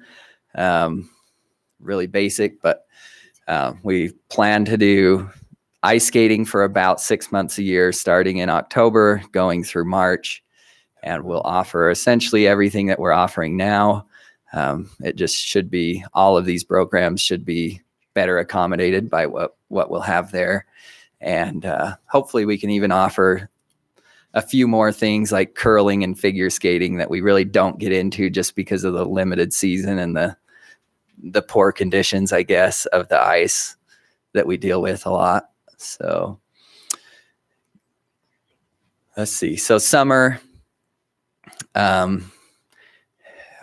guess it was a conscious decision we made to keep this still partially open air and not a fully enclosed ice rink. And we did it mostly kind of for our summer use, that even though a lot of people you meet on the street might say it would be a really good idea to be able to go ice skating in the winter or in the summer and get out of the heat and go to somewhere cool, people just don't use ice rinks in the summer. That's a really tough time of year for an ice rink. So we elected for the use that would be much lower cost and much lower risk and a lot more diverse. We think it'll serve the community probably at this point better than an ice rink would through the summer. So we'll still do a lot of skating activities, which can still kind of tie in with what we're doing in the winter. We can still do all the public skate. We can still teach kids how to skate on roller skates instead of ice skates, which helps them get into the other ice skating programs. We can still do roller hockey and that kind of stuff. So we can still kind of keep that continuity with skating and some of the skills that people need for those programs, but we can offer a lot of other things too. Things like a summer day camp that would run essentially for the daytime hours of the day when parents are working and kids are vegging out on their iPads or TV at home. Instead, they can come here and we can offer them all kinds of, I guess I'd say, kind of semi-structured activities that they could do that would be active and educational and all kinds of things. So, and it fits really good with the property there because we have the lake that we could, take groups on fishing expeditions or paddleboarding or kayaking, that kind of stuff. We could tie that in with the lake. We could potentially partner with the aquatic center if it all worked out with the way things need to be there, that kids could, as part of their day at the summer camp, they could go do swimming lessons and do that over at the pool or different things. Just a lot of possibilities there, I guess. There's ball fields, there's large grass fields that we can do all kinds of things in addition to the skating, pickleball, basketball, all kinds of, scooter races, whatever you name it, that we could do inside the rink. So that's kind of a cool prospect that we think would really serve the community well, and especially the youth. And on top of that, I've just heard of different things that could potentially be done, like pickleball leagues or arena soccer leagues. You see a picture there of a women's volleyball league that's going on in a similar facility. So the summertime potential, I guess, is very diverse, is kind of what we could leave it at. And it'll be ever changing and ever growing. And I think it'll be really great. So go ahead to the next one.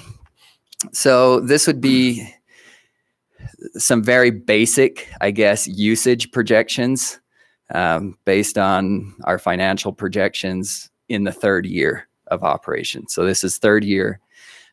We would expect to see right around 70,000 uses of this facility for the programs like public skate, hockey, and all of these other programs. That wouldn't include the high school hockey games and the tournaments and the SUU hockey games and all of these other more specialized events that would also go on there too. So I would say this would, we ought to be well over 70,000 uses of the facility in a year's time. So now we get to the fun part. So yeah, we, as part of our new proposal, we went out, we worked hard to get the best estimate that we can get without really getting down to the brass tacks of construction documents and engineered bids. So we coordinated with several different people, engineers, some with the city, and some with others, Phil Schmidt and a few other companies that could give some input to get to the number that we have here. So the estimated cost of the facility is right at $5.7 million, which was probably a little more than all of us had in mind, but that's how these things go. So go ahead to the next one. So essentially, when we moved forward, we kind of moved forward on the premise that we were going to bridge that gap, right? Whatever the price, what the price increase was, the city was going to try to make that up. As part of our original plan, we had the utilities subsidy that would have amounted to $1.7 million over the course of 20 years. So when you kind of add up what we were already asking for plus the increased cost in the facility, it adds up to $4.5 million.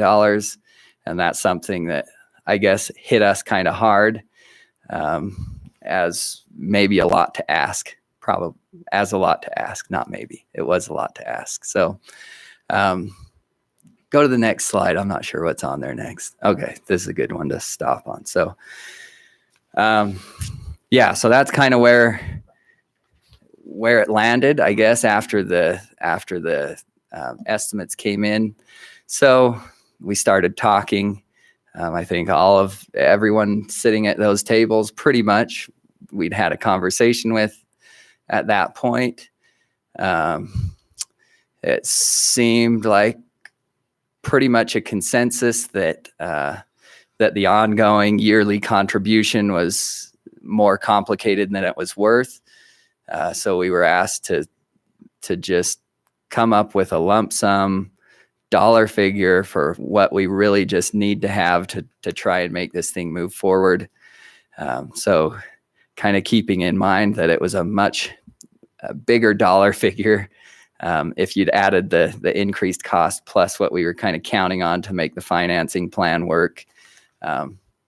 We just didn't feel like it was fair to just add those two together and ask for it. We didn't think that we should ask more than we were willing to give. And so basically that is the reason why we came to this $2.85 million. It puts a lot more burden on us financially to go out and fundraise almost $1.7 million more than we were planning on having to do. But I guess it makes us feel good, and I guess kind of in keeping with more of the values that we feel the community has to not ask the city for more than we're willing to do ourselves. So essentially this is the proposal that we would like to propose and has been discussed. We're requesting that the city pay for half of the facility, $2.85 million. Of course, that's estimated cost of the facility.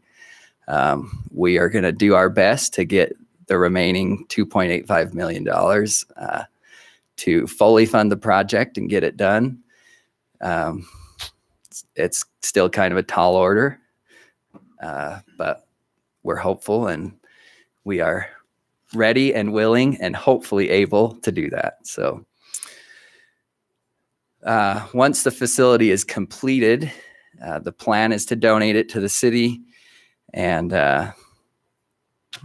I guess we'll kind of make sure that all of the legal requirements for building it and then donate it are taken care of. And if that's not the right way to go, we can always do something different there. But that is the current plan. And then we would expect to lease the facility and the property back for, I'm going to say, for all intents and purposes, $1 a year. But we've also talked about the increased property insurance costs that the city would have if they owned the facility. It's pretty minimal, so we'd be fine with lumping that into the lease payment, making sure that we covered that.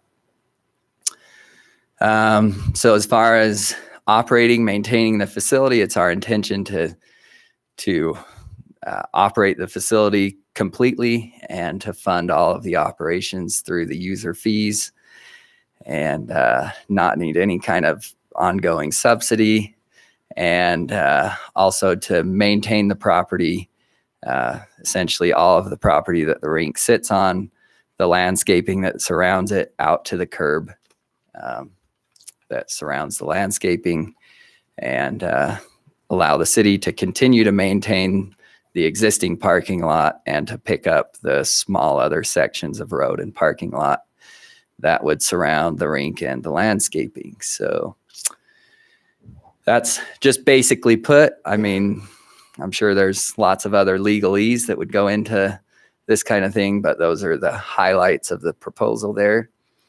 So let's move to the next one. So yeah, I mean, we're excited to do this. We think it's a good idea, and some of the reasons we do is first and foremost that for 6 years the rink has totally supported itself, maybe despite all odds, but we've never asked for a penny of public funding to cover any operational costs of the rink. And on top of that, I'm just saying this because there's been a lot of questions around the community of, well, what happens if 5 years down the road, you guys just want to walk away? So for 6 years, we haven't walked away, and it hasn't been just a walk in the park. You saw some of those pictures. I could give you hundreds more of broken pipes and leaking saltwater brine in the freezing cold that's 8 degrees, and we're trying to fix pipes. So through the thick and the thin, we've stayed dedicated. We've also, worked around and around to come to this proposal and stayed dedicated through that. And I think we're at the best point of all that we've gone round and round in. I think we're at the right point and at the best point. So on top of that, we hired an industry expert to come and look at what we've done in the past, what we could do in the future, to meet with dozens of people from the community from all kinds of different walks of life. And at the conclusion of that, received an emphatic recommendation for moving forward with this kind of thing with a high likelihood that it'll be successful. I just think it's a unique thing. I don't think it's common for something like this to grow from a little pond on a farm to something a little better, to something that really needs something nice. Most of the time, these kinds of things is a little group of people that comes and asks the city or something to take a major leap of faith on something that doesn't even exist and to fund the whole thing and operate it forever. So I think it's very unique. It's something that you won't find a lot of places where you have to put up 50% of the cost and don't have to operate it, don't have to worry about that kind of programming and everything. So, and really at this point, we really are at a crossroads with where this goes, and they lead in two totally opposite directions. We can move forward with something bigger and better. We can continue to improve this. We can offer something that doesn't exist from Las Vegas to Provo, and give ourselves a little niche there, or we can have it all go away completely. And it really is that stark of a difference, because what we're currently doing, it just can't go on forever. So not only is the equipment not going to last forever, but the site is also going to turn into something else at some other point. So this really is truly a crossroads. So next one. Not only are we behind this, not only are a bunch of the people that are sitting in the chairs here today behind this, but a lot of the business community are behind it. They want to do what they can. Some of these are potential for big contributions to this, high dollar value contributions, and some of them are really small. But it's a lot of people that want to see it happen. And I think that's another thing that's just unique about this. I don't know that you get this many people at this stage. This is still only conceptual, and we have this many people that want to put their name on it and want to put their mark on this thing. So let's go to the next one. So the biggest thing to me is, if we do it, we need to do it right. And I wholeheartedly believe that all of you would share that same sentiment. We don't we don't want to do something that's not going to serve us for a long time. We want to make something that's got everything we need for many years to come and is going to serve us well. We need to not drag it on forever because that list of people are going to lose faith, lose hope, lose interest if this drags on forever.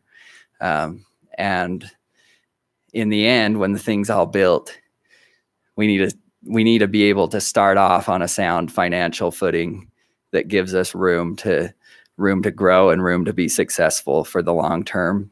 And I would say that on both sides.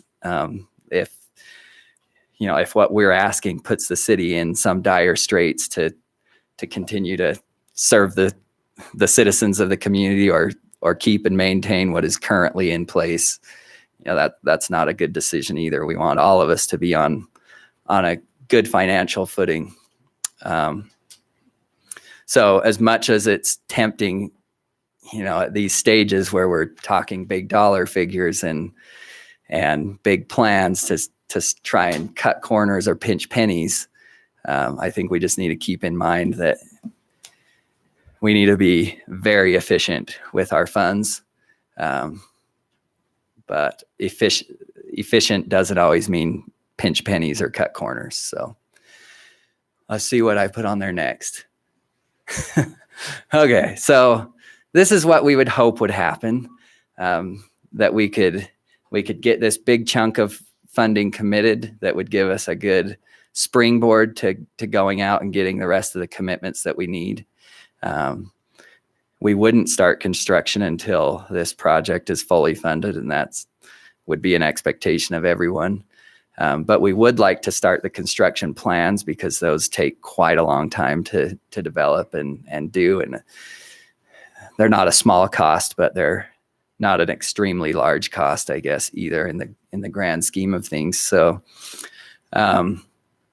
we'd like to try and start as soon as possible on the construction plans, have those finished around March of next year, start construction as soon as we can have this thing fully funded, and hopefully completed by the end of next year or maybe somewhere in the summer of the following year.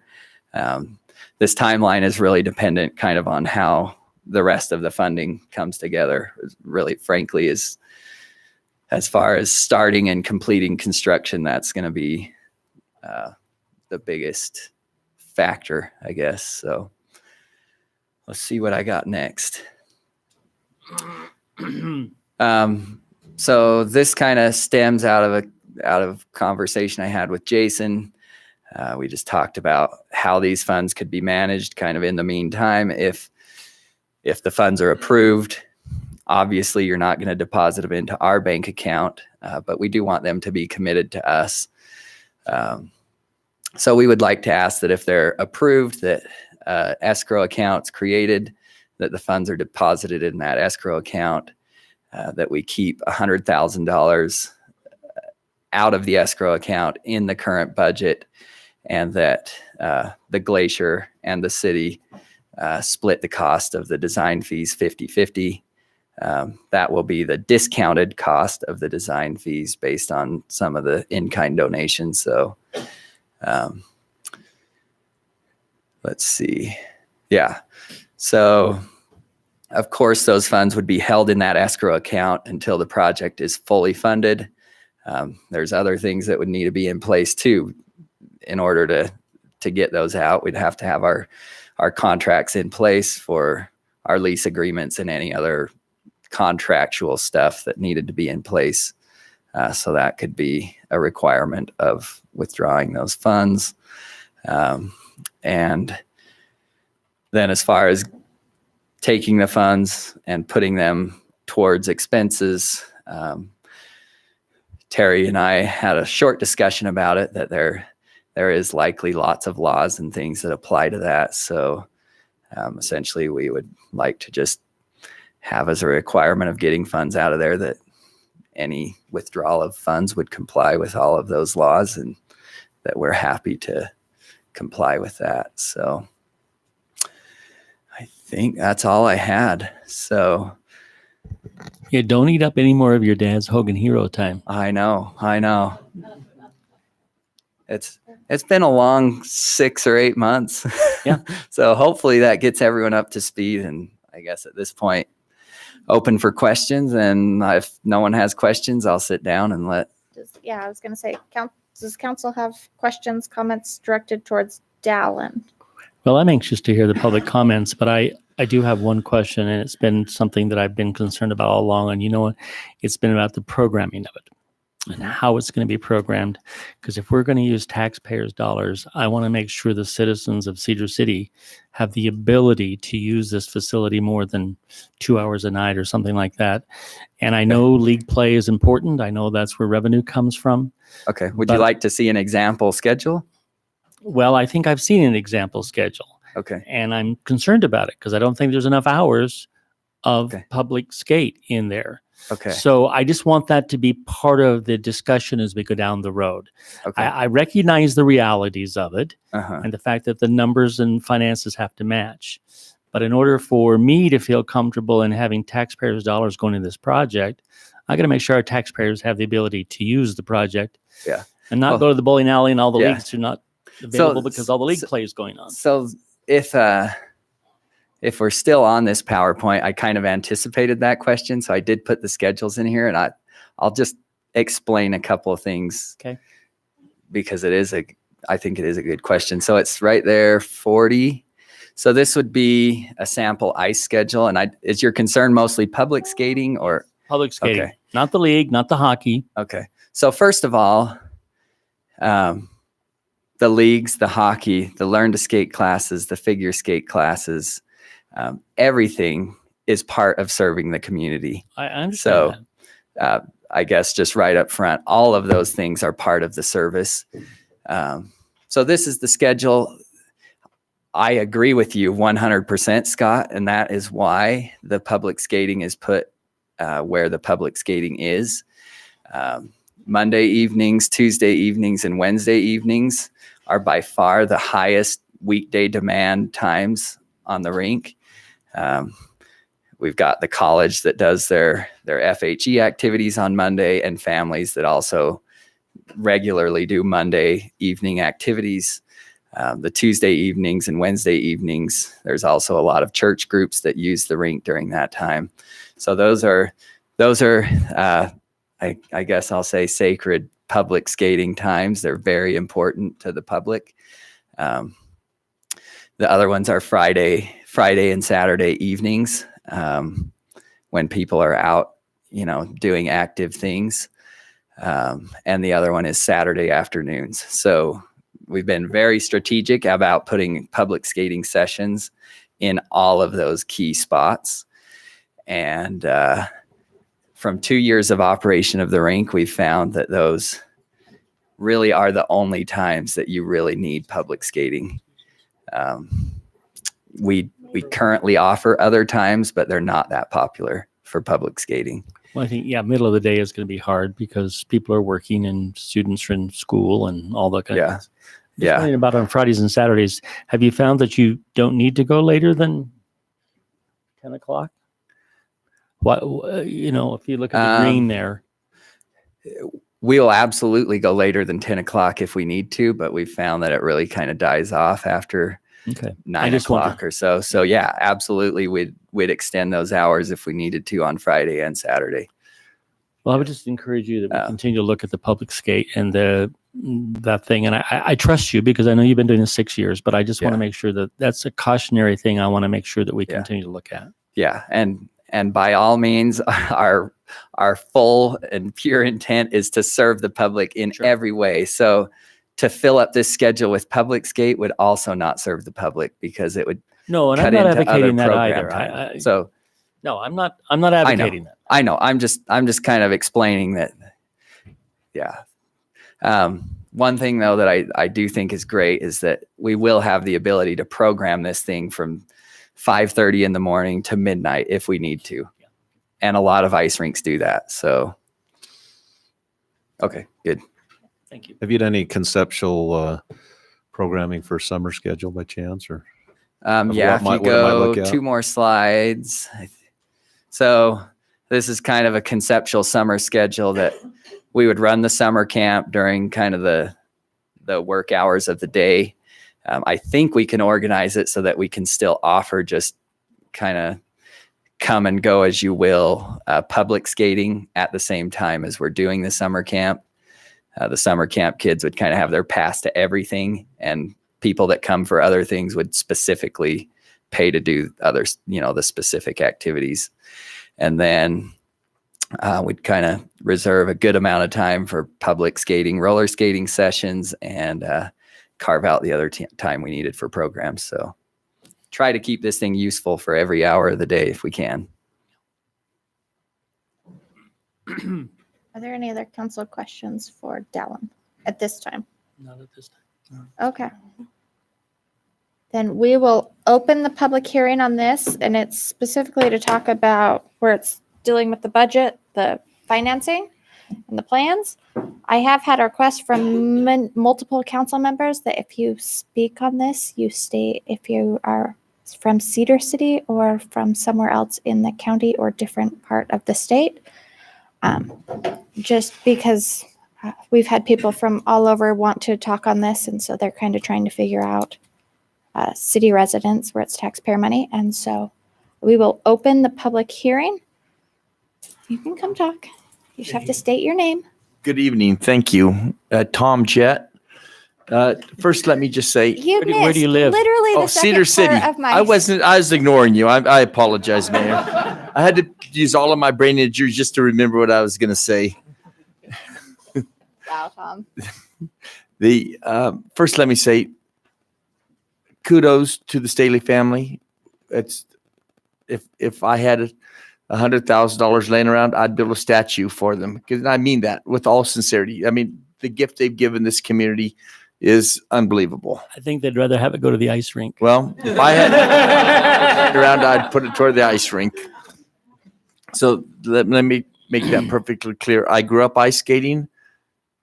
I absolutely love ice skating, but now I'm old and my heart doesn't work as well as it used to.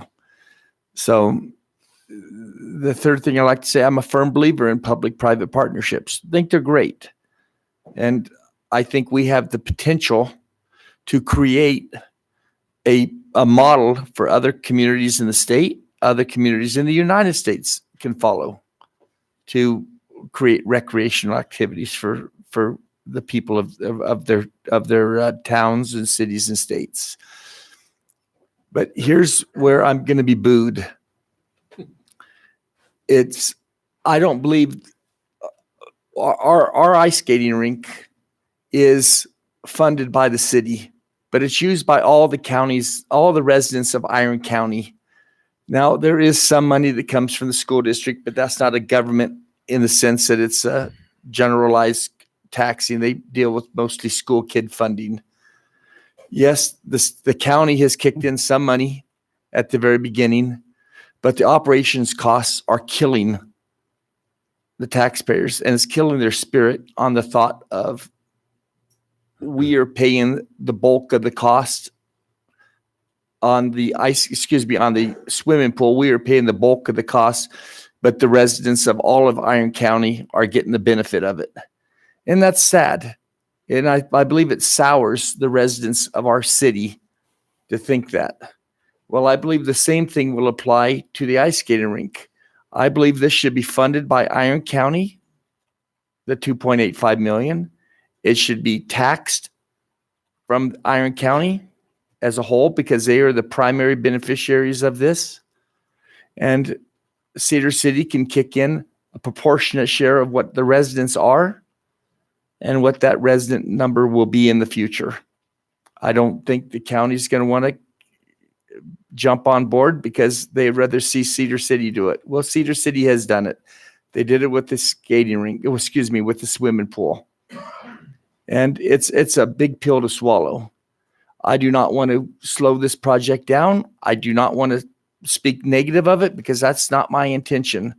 But if the residents of Iron County are getting the benefit, then the residents of Cedar City should not be picking up the overwhelming tab of operations, maintenance, potential future problems, or the initial build out of this project, at least at the 50% level. I know that the county is considering kicking in some money, but that's a short term, and it's not even close to what it is. We have another large city in our county, Enoch, and it's growing rapidly in Enoch.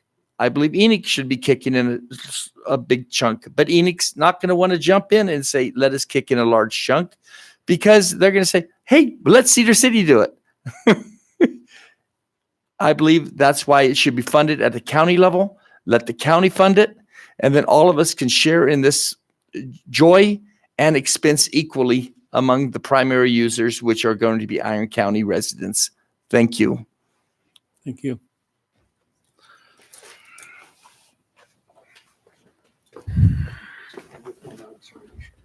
Carter Wilkie, resident of Cedar City.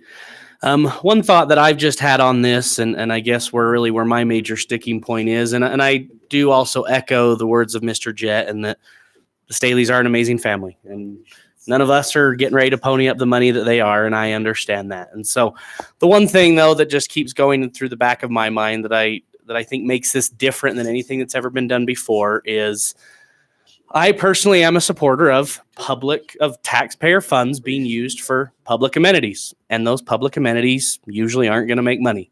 We know that. Parks don't make money. Sidewalks don't make money. Swimming pool, unfortunately, is losing money. Things lose money. But at the same time, there's not a private organization on the side making money. And with every other thing that we have, the golf course, the pool, those types of things, there is the potential that the city can make money. Now it's not, but there is that potential. And on this project, from what I can see, there's just no potential. I mean, that's just the way that it's set up. So that would be one thing. I do want to applaud Dallin in talking about the open skate. I did have a Cedar City resident who knows that I'm a little more vocal than she is, and she asked me to ask that question tonight, but that question's been answered. So I think that was a good thing there. And I also do echo the words, of Mr. Jett as well as in regards to other municipalities and their participation in this project. Because again, you could say, the city did pay for the swimming pool and other people use it, but also the city receives the money from the swimming pool. This is a situation where the city will be paying for it and not receiving any money in return. So those are just my thoughts.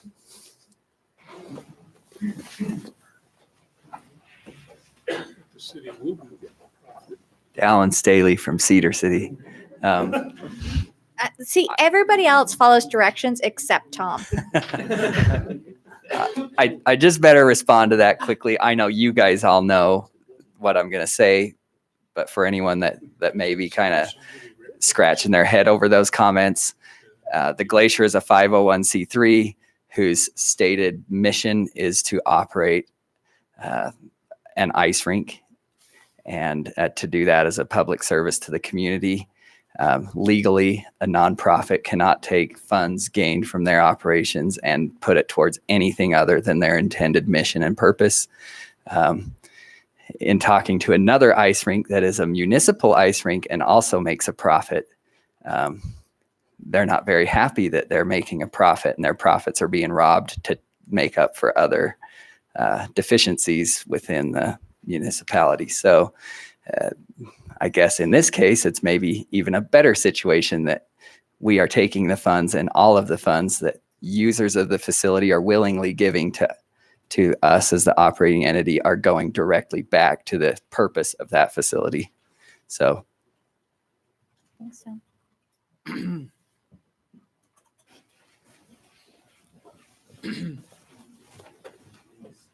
Good evening. My name is Carrie Fain. My family and I are Cedar City residents for about 16 years now.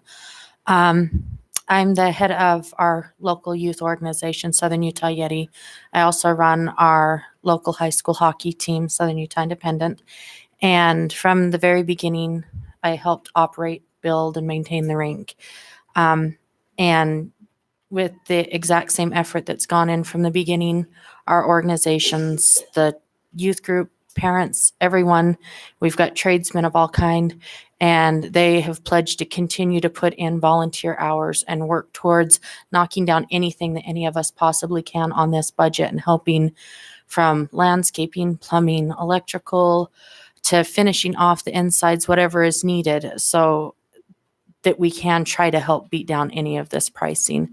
And in complete transparency, Councilman Cousins also did purchase and donate the fencing that went up around the lake up at the top. He donated to the rink and to Yeti so that people could go up and turn around and not get jammed up in the parking and watch it. I believe he did that the first or second year. So that's just another instance where he's just more of a bystander that helped out a community project.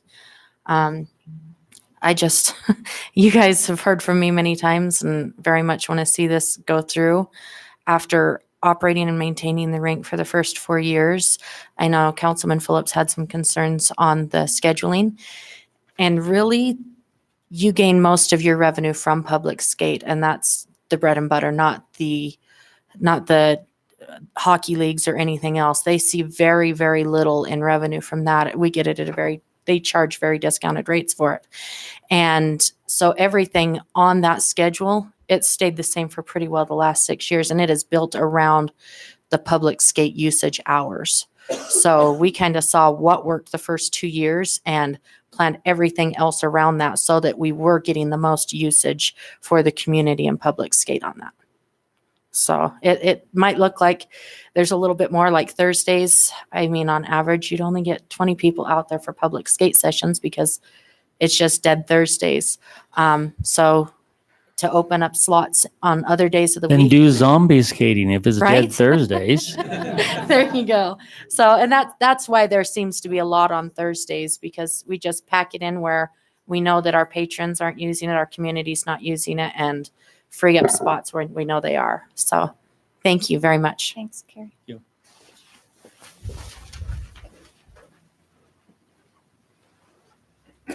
Good evening. My name is Mike McCoy. As of tomorrow morning, I'll be a Cedar resident. Right now, I live in Enoch. We'll be signing our papers on a house here. I'll make it very brief. My sons will be involved in hockey, and I've seen what Dallin has done in making a program available, a very cost prohibitive. Hockey is a very expensive sport. I was astonished in a good way at what kind of equipment was made available to kids up there at a minimal cost. Correct me if I'm wrong, but I think it's $25 for a kid to rent new, not tattered, old, sweaty gear that's been around for a couple of decades, but new gear for them to play a sport. So my whole point is that from what I've seen so far, it's an amazing program that opens a door for kids to play a sport that wouldn't be there before. I don't have the knowledge yet to be able to speak about how this would go with tax dollars and financing and everything else. I can tell you as a taxpayer that I support it. I support the decision. I'd gladly give my tax dollars to see an excellent program like this brought on board. But I would just ask, as a body, as a municipal body, and as a city council, that if the answer is no, that the answer would be no, not yet, and that you could come to a compromise so that maybe it could be rehashed and restructured in a different way rather than just deliver an absolute if the answer isn't yes to this. Because I think I hate to coin this phrase, but I really do believe it, that if you build it, they will come. I do believe that kids and adults would come out of the woodwork and go skate if they could skate in a facility that's far different than what you have now. But it's been a labor of love. I moved back here. I'm a native Utah, and I moved back here a few years ago after having lived in a lot of different places. And I can tell you that it's a great, it's what they have is great now. It would be great later for the community. So I completely support it, and thank you for hearing me. Thank you. Ed, welcome to Cedar.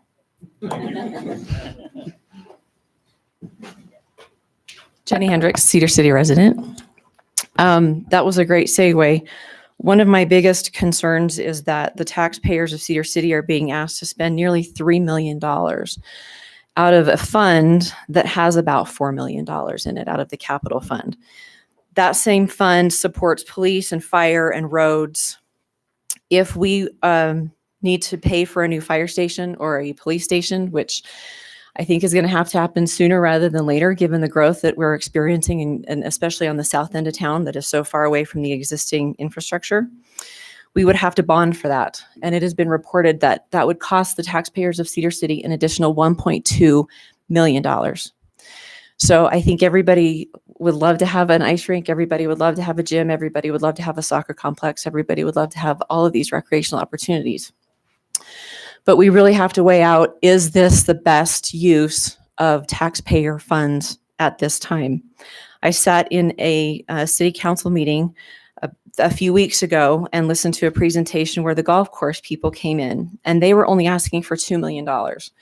And they were required to go through a 5-year master plan to budget that money into this capital fund, and they did it. And that is appropriate. And that is the best way to manage public funds.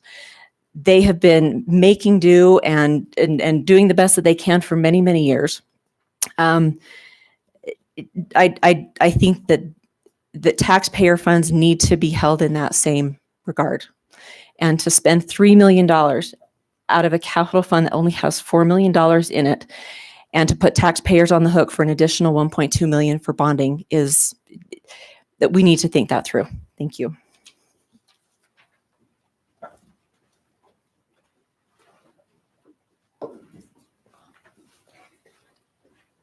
Jesse Harris, I'm a resident of Cedar City. One concern I have with these costs that are extremely high is there's been a lot of focus on what it means for us locally, but I don't feel like this county has a revenue base to financially support something like that locally. I think the only way that this works is if we are bringing in a lot of out of town, out of state revenues.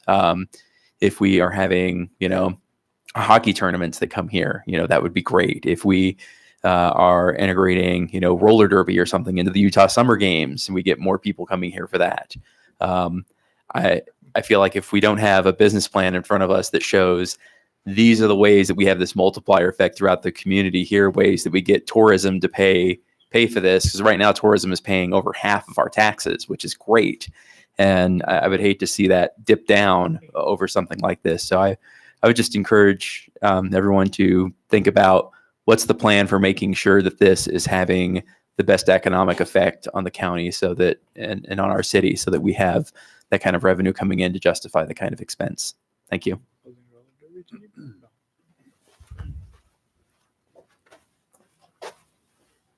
Hi, my name's Elizabeth Fain. I'm Carrie's daughter. I'm a Cedar City resident. I would just like to add on to Dallin's sponsorship with all the businesses that are willing to help. I do a lot of the sponsorship for the high school hockey team, and I have raised almost $2,000 for our team with local businesses, and we're an independent team, so that means we're from Cedar City, St. George, all around southern Utah. And it's crazy going into all the businesses and them saying, "Oh, I'm so excited for the rink," and them asking me what's going to happen and telling us how excited they are to come to our home games and how they love to bring their kids and families out. And so that makes me happy, knowing that people are willing to support a team that sometimes is good, sometimes we're not so great. And just having that much faith in us and the rink and everything that we stand for. So thank you.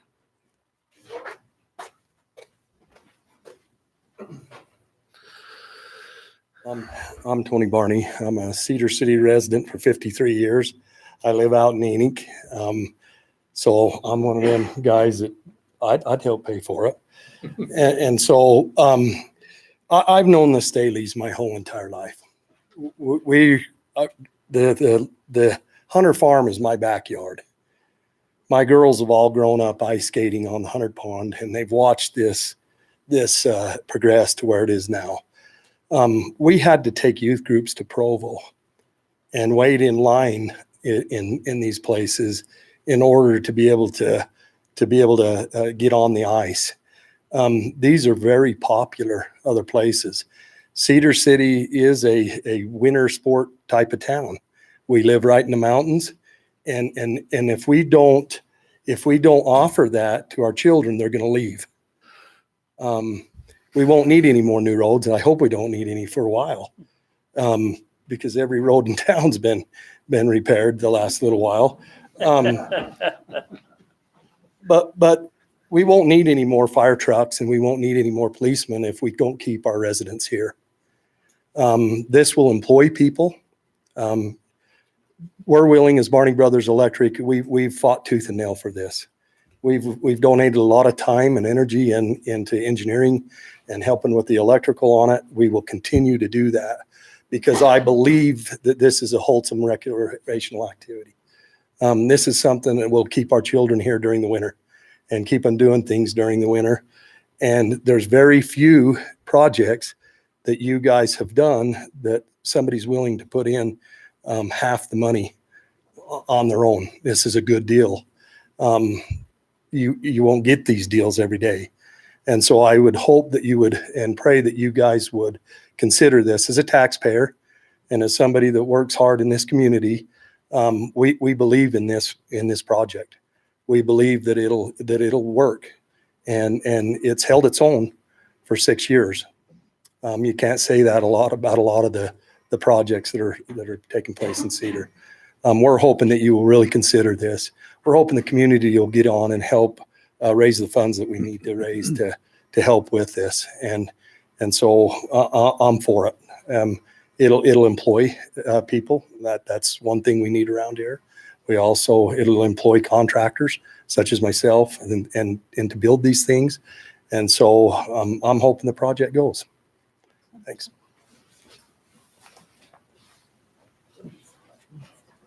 My name is Mike Golden. I'm a Cedar City resident. I guess I just wanted to echo the fact that while other residents of Iron County aren't being asked to pay for this, for other facilities that Cedar City has built, there hasn't been the offer of matching 50% of the funds from a private entity. I've also been involved with the program for 4 or 5 years now, and I've watched the youth program grow every year we've been there. I've watched the amount of public skating grow every year that I've been there. And Dallin and Carrie could probably speak better to this than I can, but we have people coming up from St. George to play hockey on a regular basis. We have people coming in from outlying communities outside of Iron County to come to public skating. In our first really attempt to get other teams involved with our youth programs, we had teams up from Las Vegas this year, and we did exchanges down there from that. So I think you are going to see economic development from that. I think you're going to see these people coming to Cedar City and staying in hotels and eating in restaurants and generating revenue. So thank you. And I support it, obviously.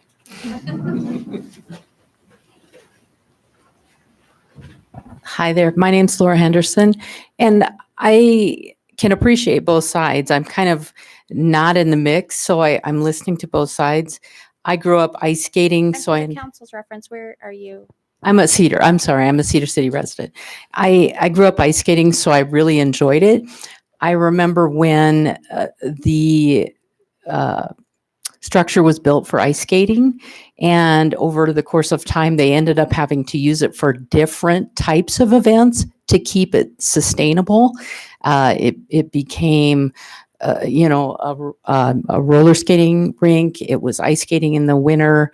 They ended up having to use it as part, and it was built on a fairgrounds, but the city saw that, we need to use this for more things because it could not sustain itself.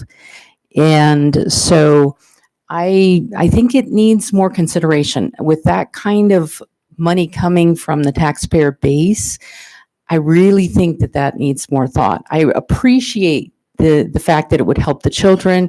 And again, I'm a skater, but when you are having other, cities involved throughout Iron County, to put the burden on the taxpayers of Cedar City is asking, I think, a lot. So I'm hoping that there'll be more consideration. I'm not saying that it shouldn't happen, I'm saying that it should be very well thought out going forward. And to put an end note, the complex that I grew up ice skating in is no longer, because it could not sustain, even with the other activities that they did in it, it could not sustain So that's kind of an end note. Thank you.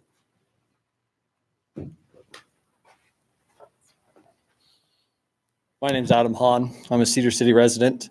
I don't know the Staley's. I'm not an ice skater, but I am a taxpayer. And if you look around this town, Cedar City has very limited recreational facilities. We have an aquatic center. We have baseball fields. If I'm missing anything, let me know. Soccer. A lot of We have, soccer. we have grass. Golf course. Okay, there's 3. Trails. I mean, that's not really a facility. We have trails, but I get it. That do Okay, we have maintain. very limited facilities. So why not invest some of our taxpayer money into facilities that benefit the taxpayers, our families, and our children? Why not invest taxpayer money into things that will bring revenue to not just this facility, but to the community as a whole, through people traveling, through events and things that happen at this facility. I see this as a very much of a win-win, because nothing's free. There's no such thing as a free lunch. So for somebody to come and say, we're going to give as much as they're willing to give, we're expected to pony up some as well as citizens. And but I think in the long run, it will benefit us. That's Cedar City. I think I would imagine our tourism drops during the winter time, seeing as Shakespeare shuts down. And I mean, our tourism, just as a man who owns hotels, he knows our tourism drops. So if we're looking at a facility that will be open during the winter, and our neighbors to the south would be interested in coming up, especially as far down as Vegas, those teams are coming up. I mean, we're looking at some serious ability to increase our impact on tax or on tourism dollars. So I really hope that the council passes this resolution to fund this. I think this is a fantastic idea.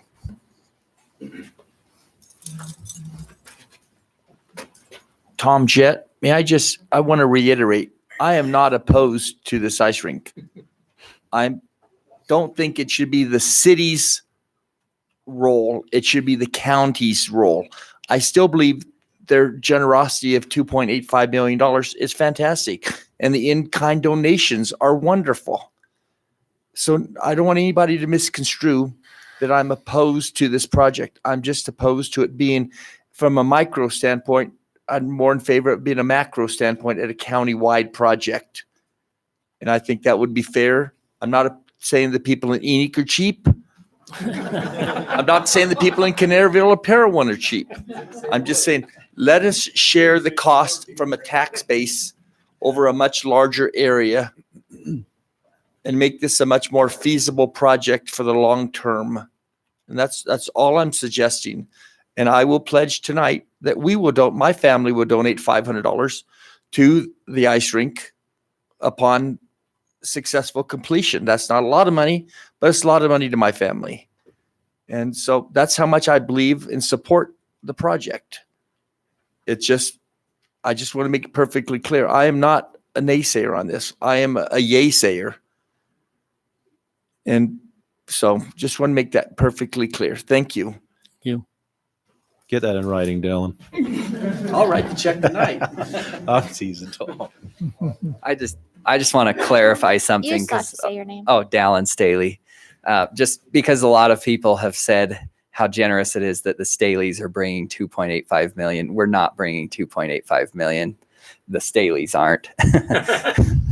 You're going to be responsible for that much money. We are going to head the effort to raise 2.85 million from a wide variety of sources, and the county will probably come into that.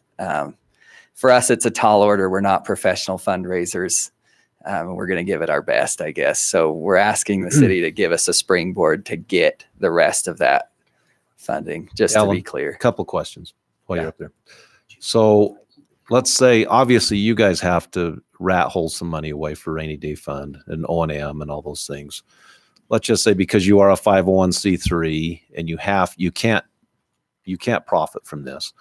So I assume you're going to put money back into O&M, rainy day fund, and then maybe like this gentleman said about the uniforms. I know you're subsidizing those, and you're helping kids that maybe can't afford to participate. You're helping them and subsidize, right? But let's say you're wildly successful, and you have a rainy day fund you're very comfortable with, and and let's just say you're doing well. Would you consider to comment on, just to make a point on some other comments, would you consider maybe helping a little bit more on the other side? I don't know if that'd happen or not. Maybe it's based on some of the discussion. I don't know, but I'm just saying that might put some people's minds at ease that are thinking you're going to cut a fat hog on this project.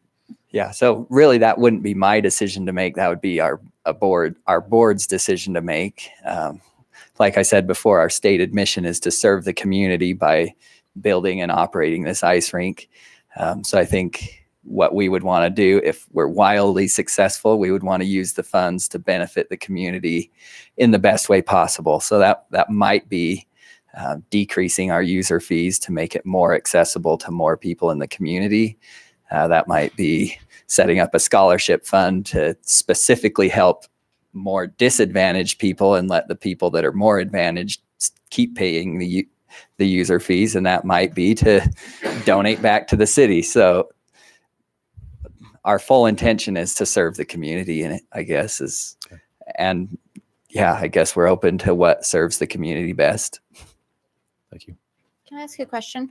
Dylan, come back. Where we keep hearing approaching the county, have you approached the county? Can I address that? Yes, that works too. I guess that would work with you as well. Put your commissioner hat on. So I have talked to, I approached Maria Twitchell, and I'm hesitant to really give numbers, but I will. So I've talked to Maria about the TRCC, which is the restaurant tax. They bring in about $800,000 a year in income into their coffers.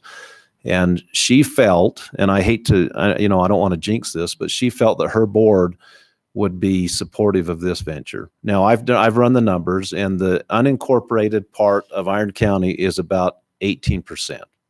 That doesn't count Enoch or Canara or Parowan or these other communities, but it's about 18%. And if you take 18% times $5.7 million, it's about $1 million. And so she felt like, and this could be tricky, and I don't know how it'd work, Jason and staff, but she felt like that the TRCC could commit a pretty substantial amount for 3 years. So it wouldn't be all at once, but they could commit, kind of like we do our RAP tax, where we change our ordinance to save up and rat hole the money so we can make a better contribution. So they would probably be willing to support this 3 years in a row with a pretty substantial sum. And that may be $400,000, maybe $500,000. So that to me would be about half of what the unincorporated area would maybe be liable for, what Mr. Jett's talking about. The other thing that I respect what you said, Tom, and I do think it would be nice if these other communities would pony up some money. But you've got to consider too, they don't have the tax base we do. Cedar City is the city that's going to benefit from those people coming in. Being involved in my church, I've worked with the youth for many years, and every year we sit down with our youth in our church, and we write on the chalkboard activities for the year. And every single year, one of those activities go to the ice rink. And I'll bet you money that every single youth group in St. George does the same thing. Every one of those youth groups in St. George is going to drive to Cedar City, and that's going to be one of their activities for their yearly deal. And they're going to buy hamburgers. They're going to go to Golden Corral or wherever, and they're going to, and then you have people that are going to come and they're going to stay at a hotel and pay the TRT tax that we get. I think we get a 1% on TRT, about 1% on TRCC, which was restaurant tax. And then don't we keep 1% of sales tax, Jason, of the 6.0605? So we keep about that. But I think that because Cedar City is the community that has the tax base, Enoch's finally, I think they're getting a grocery store soon. And so they're going to have more of it, and they've got the dollar store out there. So they're getting some base going. But when you look at Parowan and these other communities, Parowan has, some obviously, but you look at Newcastle and Burrell and Canara and And they just don't have that tax base. So they can't maybe put as much towards it.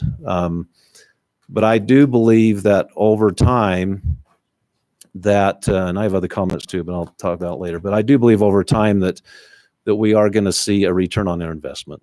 And that's all I'll say for now. I've got other comments. I appreciate that. Thank you. Oh, sure, go ahead, please. Laura Henderson, Cedar City again. With all due respect, I guess my question is, what if your donations have a shortfall? Who will pick up the slack with the cost of, of that? If the funds are not raised, the project will not move forward. okay, I just wanted that clarified for At the least that's audience. my understanding. Yeah, I don't and I'm not a wanna speak for you. naysayer for it, but I agree with that. I think it should be a shared expense, not just the citizens of Cedar City. But that was just one thing I want to clarify. There's a line. There's literally a line of people waiting. Oh, I'm sorry. These old people, they take advantage. Yeah, between you and Doug. My name is Chris Hazard. I'm a resident of Cedar City. I'm also involved with the hockey program. Have been since the rink's been at the Aquatic Center. This year I'm on the committee again as fundraising, the head of fundraising for the youth hockey. My son plays. I also I'm a representative for WL Plastics. We're a company that is pledged to help Dallin with some of the costs as far as the piping for the rink. A little early to say exactly, especially where the market goes with resin pricing, but it's about a $10,000 cost savings that we're going to help donate as far as the piping supplies for under the rink. Did you? Oh, From what your price was to what the retail price. okay. Oh, I sorry, I misspoke on that. And I'm kind of a liaison between our sales team. I'm on the production side at WL Plastics. So, but what I wanted to say was, as a taxpayer, obviously I don't have a problem ponying the money up, especially where my child's involved. But what I do want to say is all the kids that are involved in this program, it's a benefit to all of them. It's, we're investing in our future. Other people have said it. It's something for the kids to do in the winter. We have Brian Head. That's, about it around here for wintertime activities to keep the kids involved and off the couch and outside and staying active. I think it's something that you can't go back and say, we should have done that. Something you have to grab now and run with it, because like I said, I think it's an investment in the future. It's an investment of the youth of Iron County, regardless if it's just Cedar City putting the money up. We have participants from all over Iron County. We have Washington County that I know of, and I'm sure there's more, other counties that surround us that we have these people from. And that's what I want. Like I said, I think it's just an investment in the future of Iron County that we need to look at it. Thank you.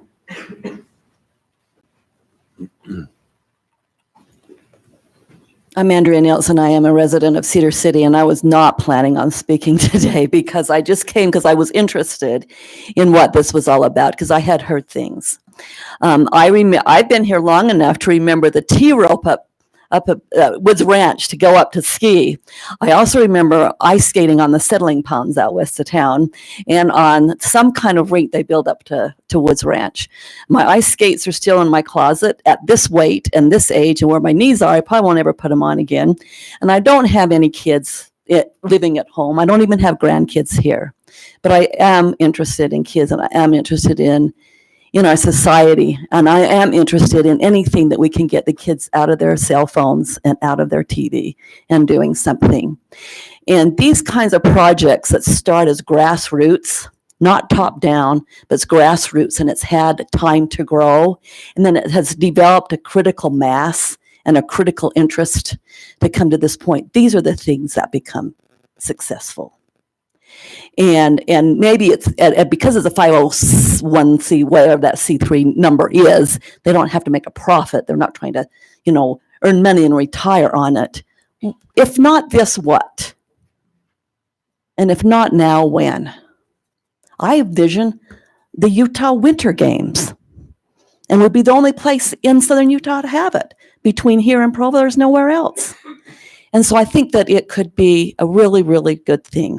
As far as money, is that the only measurement to make this worth it? Or are kids worth the tax dollars? And we'll have more tax revenue. You know, when you talk about a fixed pie of a capital account, that's a fixed pie account. That's a fixed pie approach. The city is growing right across from this rink where it's proposed to be built. It's a huge complex going in, townhomes and single-family homes. So the tax revenue is going to go up. That $4 million is going to go up, and of tax revenue. So we're not going to like deplete it and not have a replacement. The replacement will be more than what it is now because it's growing. That's why we need it. So that's just my opinion. I'm not good at taxes. I'm not good at all of these things that have been talked about. But I do know that grassroots things, like starting a Shakespeare stage with 6-inch platform and shaking tin for thunder, it starts at the grassroots and those things become successful. And I think we should do it now, and I think we should not wait. I think it's going to be a good thing for the community. I think we'll pull in a lot of people here for the revenue. So thank you. All right, Doug, now you can talk. Is there anybody else? Now it's your turn. My turn. Doug Hall, I live here in Cedar City. Paul Cousins sort of mentioned this in a roundabout way, and I know Craig Isom will certainly appreciate this. And one thing we haven't pointed out is something called return on investment. All right. The intent on this investment is for them to deed this to the city when they get done. So in essence, the city is getting 100% return on their investment. That's pretty good. All right. So when we look at it from that point of view, not only are we contributing to a very useful activity and worthwhile project that is public-private, but actually the city gets 100% return on their investment because the final building gets donated back to them when it's complete.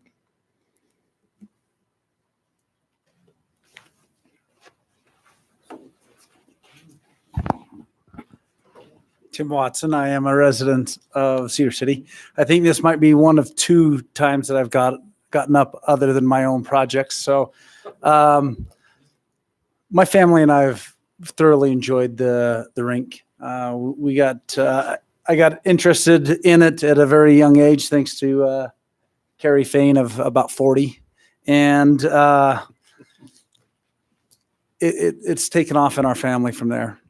We've thoroughly enjoyed it. I play every year that I have the ability to with my younger boys in the adult hockey league, and the amount of time and the enjoyment that we've had in that has been a wonderful asset to our family. So I too support it. I just talked to a couple of people last night trying to get them involved in the adult hockey league. They've never skated before, and I said that's a great time to start. So again, I do support that, and I would hope that you would take all of the information that you've heard tonight into consideration with that. But it's definitely something that will add to our community and continue to grow. So thank you.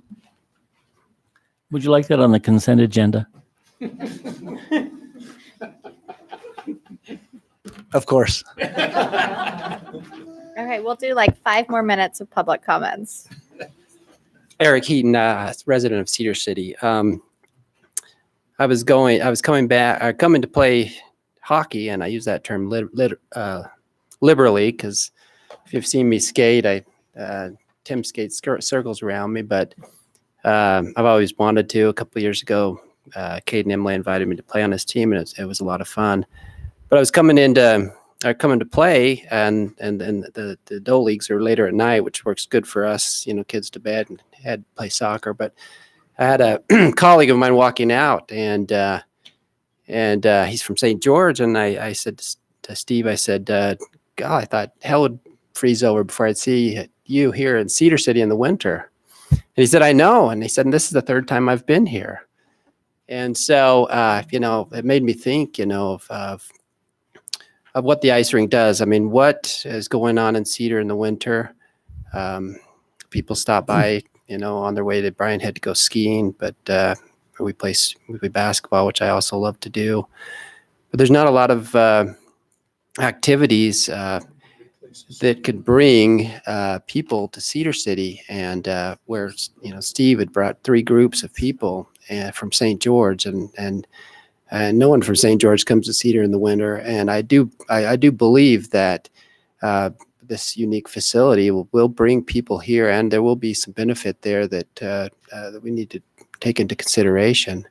I know it was brought up, the scrutiny that the golf course went through. It's a summer sport. I'm not sure if it makes money or not, but also you need to also consider the fact that there's a lot of money and effort, grassroots going into this. So there's some skin in the game on this, and so I think they'll be highly motivated to make sure it works. To go through all this and with just a hope. I think there'll be a lot of scrutiny placed, and there'll be a lot of effort that goes in. And when there's that kind of effort, I think it does build pride and something, and I think it will that type of pride. I think a lady said that there was an empty rink. I doubt that rink was a public-private partnership. I think there's motivated people with skin in the game that will make this successful financially too. And they've talked about return on investment. I think that there will be a return on investment. I believe that. Hope that. I support the ice rink, and thank you. Thank you. Hey, my name is Trevor Bradford. I'm an Enoch resident, but a Cedar City business owner. I just want you to know that I fully support this ice rink. I've spent a few years there playing hockey myself, and it's been great. Thank you.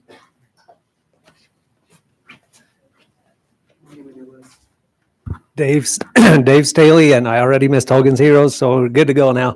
I tried to get up earlier, but my head got so big from everybody making all these nice comments about the Staleys that I couldn't even stand up until Dallin popped the bubble, said it really wasn't us, and it's really not. So we're Dallin has been really the great, him and all the others that have done so much over the years has been really a catalyst for making things happen. The couple of things I want to do is really, I think the council knows already this, but I want to explain a little bit for the public side of others who may not be as familiar with the process we've been through. We've been through a lot of scrutiny already, as all of you know, from the very beginning, which happened several years ago when a permanent rink was first presented as an idea here. And so we've been around this tree a whole bunch of times, and good things have come of it, by the way. The questions have been good. They brought us to good conclusions. The city staff has been awesome, has brought forth great ideas. Visiting with different council members at different times has really helped this evolve into something that I think is far better than it would have been had you said yes the first time. That doesn't mean that I think we should keep saying no. We are, Dallin has been very tenacious along with the board and others in coming back to the table with recommendations and suggestions that have come from many people, including all of you. And I really believe that it's been a good process, very lengthy and very tedious at times, but a good process. A couple of the main things I want to just, again, for the public side of it, the city will not be asked to cover any O&M on this facility ever. We have made that commitment and will continue to make that commitment. So the only inputs that would be asked of the city is the initial building cost, that 50% of that. Parking lot maintenance and all those things aside, we realize that that's going to happen, but that's going to happen anyway. The O&M will be the responsibility of the entity. And if there are shortfalls, so somebody's got that in their mind right now, I'm sure there's some of those that may be wondering, if there are shortfalls, those will have to be made up privately, and they will be. And so I don't think that has to be a concern. Also, the impact fees, I don't understand how the taxation works in the city and the impact fees and things like that too, but fire stations, police, all those things, impact fees, I believe all go toward the infrastructures that need to be in place. And I don't see that this is just milking a bucket dry that will not have anything coming back into it as was presented earlier. We do spend money on a lot of things. Recreation is traditionally a money-losing prospect, as has been mentioned by a number of people as we've been in our discussions through this process. I believe that any perceived losses are so much less. I mean, such a fraction of what we see in some of the current recreational facilities that are currently being operated that it's not even a comparison. And without that long-term investment, in fact, taking out that utility commitment that we talked about earlier, I think was really a good move on the part of the city. And I think it's a good move on our part too, and has actually, with the city's contribution when this is approved, gives us a lot of legs to go to seek other private donations from foundations and things that we believe will come through because the city says yes. Because the city shows faith in that process enough, we believe that others will jump on board. And I will tell you that the commitment is already in the process for seeking those kind of things. If that doesn't happen all the way and it requires loaned money, we still have that as an option, and that will be backed up privately as well. So just a few final things. It's really not a long-term liability to the city. I don't see it in any way being that. The other little issue that was brought up in one comment, I do want to clarify one last thing on that, and that is that the rink will die sometime. Rinks do die, I'm sure they do. A lot of things die. This is a private entity that is operating this and has responsibility, and I can just tell you that there is a strong amount of trust I know that you'd have to put in that. But there is a very strong motivation to make sure that that does not happen. It's another business, but nobody individually is profiting by it. But we certainly have the stewardship to make sure that programming and everything happens, and creativity, as has happened with so many other things like Shakespeare and things over the years. You have to be looking forward and never stand still. And always be looking for a way to make things work. We do that every day in our normal other business ventures, and the board, I know, will take that responsibility very seriously to make sure that happens. So that's all I have to say. Thanks. Thank you.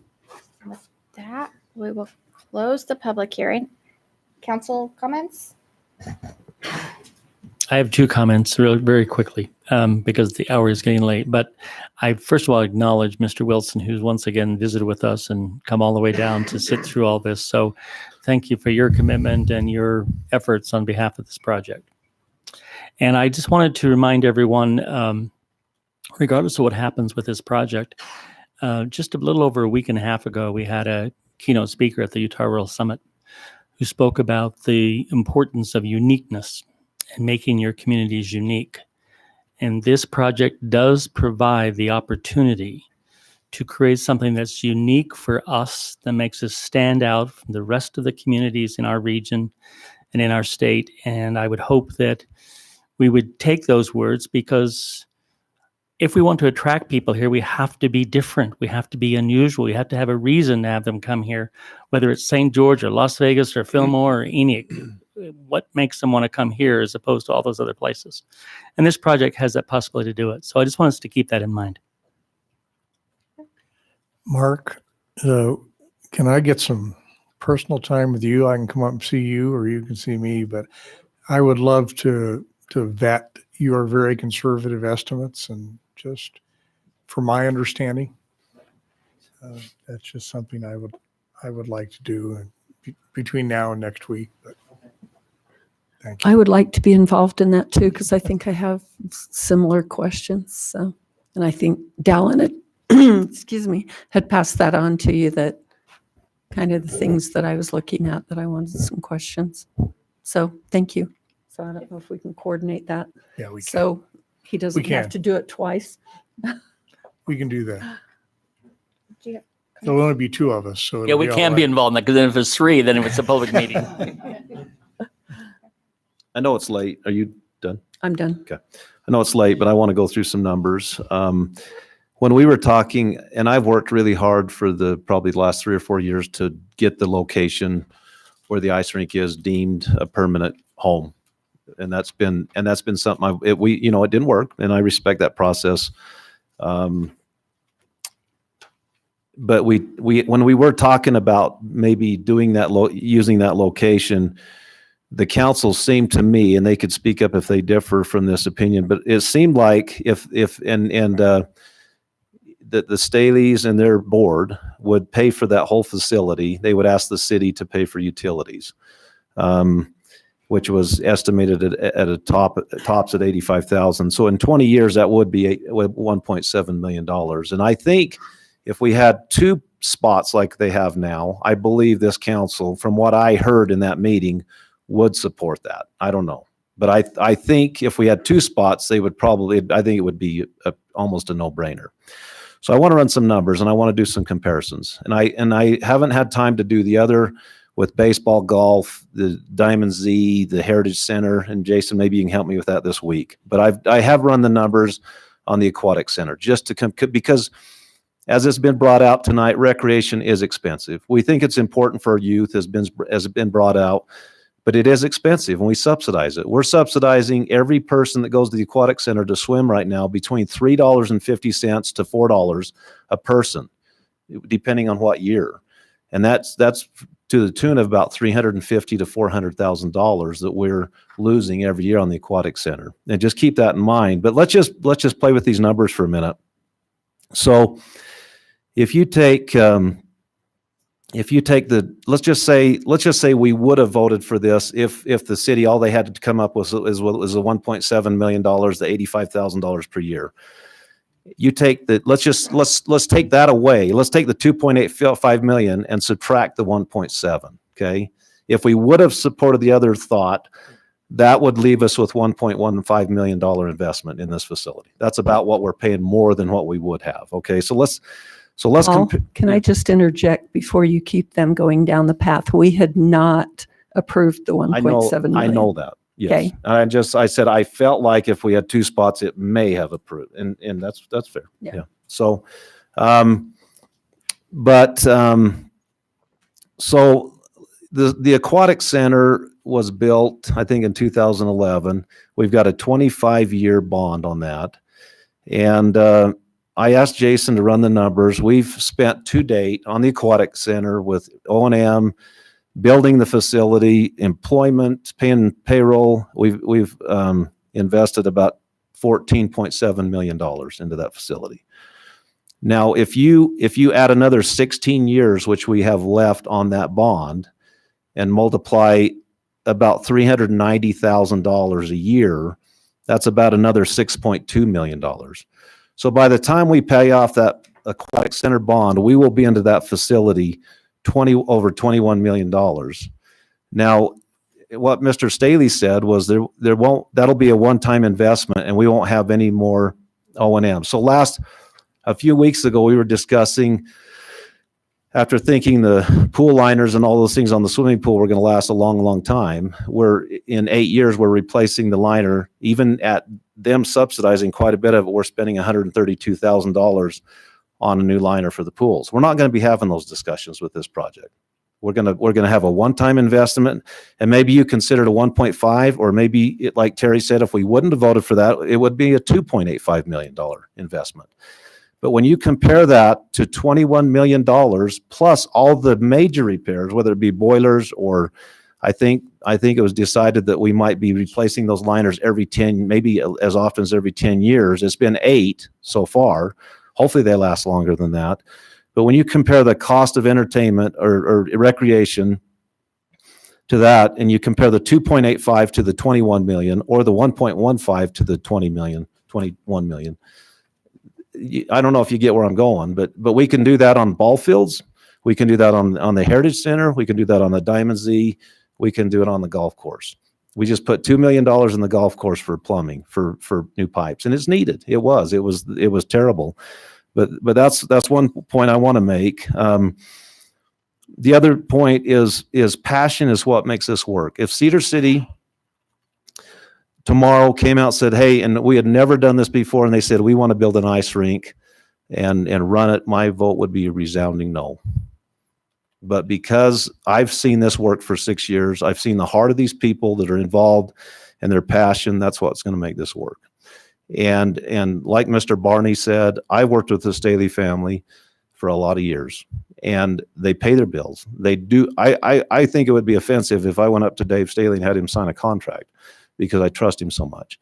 And that's just how I feel about when their word is gold, and that's all there's to it. I don't think that, I know there's a lot of passion for a new gymnasium, and I think when that is proposed, I would guess that's going to fly through this council, funding that. And I'll bet nobody steps up to pay half the cost either. And I know Mayor Burgess, when he was in here, he went down and did some research on the Mac Center down in St. George, and I think they had about $150,000 a year O&M and maintenance and programming costs. And so whether that's accurate today, I don't know. I hope we could make that payment with the money we receive. One more point: when companies want to come to Cedar City and set up shop, they come into the community. They look at the cemetery. Believe it or not, they look at what kind of cemetery we have and how we treat those that have passed on. They look at recreational facilities, golf course, the aquatic center. All these things play into their decision. And this is a unique thing that we have an ice rink. There's not one between Vegas and Salt Lake City or Provo. And so say we're competing with a large company and we're competing with Kingman, Arizona, and we have some facilities for our youth and to enjoy life. I think we may win with that venue in the wintertime with our youth to come. I talked about the youth groups coming. I believe when you add up the,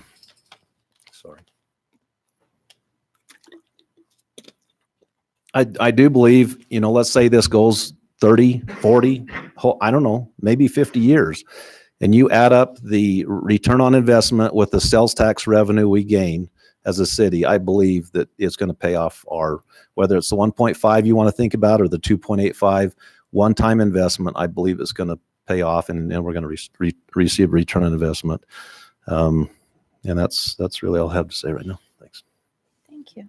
All right. Are there any other comments from council? No? Okay. This will go on our action agenda, or it's... Yes. All right. We will now move to our staff portion. Item number 5, consider a resolution. Thank you to everybody that came for participating and being civil and Thank you. being so gracious to each other. All right. Staff, item number 5, consider a resolution to renew a right-of-way grant for the Spilsbury Spring Pipeline with Bureau of Land Management.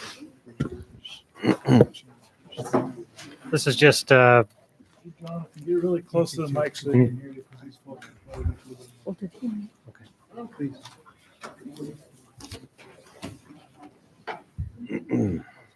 Tomorrow morning. Aren't we done? I thought we were Perfect for No. me. Oh, we're not done. How about 11 o'clock my office, 510 West, 800 South. At when? You say 11? We good? Jonathan continues. Sorry. Yes. Perfect. Sorry. Jonathan, please continue. Thanks, Mark. this is right of way that the city has for the Spilsbury Springs pipelines. The right of way grant expires at the end of the year, and so the BLM notified the city that grant needs to be renewed.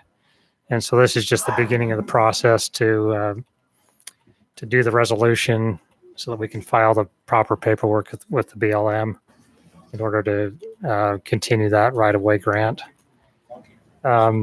The original grant only had 2 pipelines. There's actually a third pipeline that will be requested to be included with this grant when we file the application. There's one little change that I need to make in the paperwork, and I'll have that done by the next meeting, but I called out as 6-inch pipeline. It's actually there's actually an 8-inch and a 6-inch. And so I'll make that change in the paperwork and have that in the packets for next Wednesday. But Tyler has drafted the resolution, and we're putting it in front of the council for their consideration. Do we foresee any problems with the BLM on this? Do we have any idea that? No, I've been in touch with the BLM. I think it's just a formality. Sure. There will be also some fees associated with the renewal, but they haven't told me exactly what the dollar amount is, but once I get that information, we'll come back to the council for final approval. So like I said, this is just the initial application, and then they'll get back to us with more information. Great. Any questions, comments? This will go on the action no matter what, so. Yeah.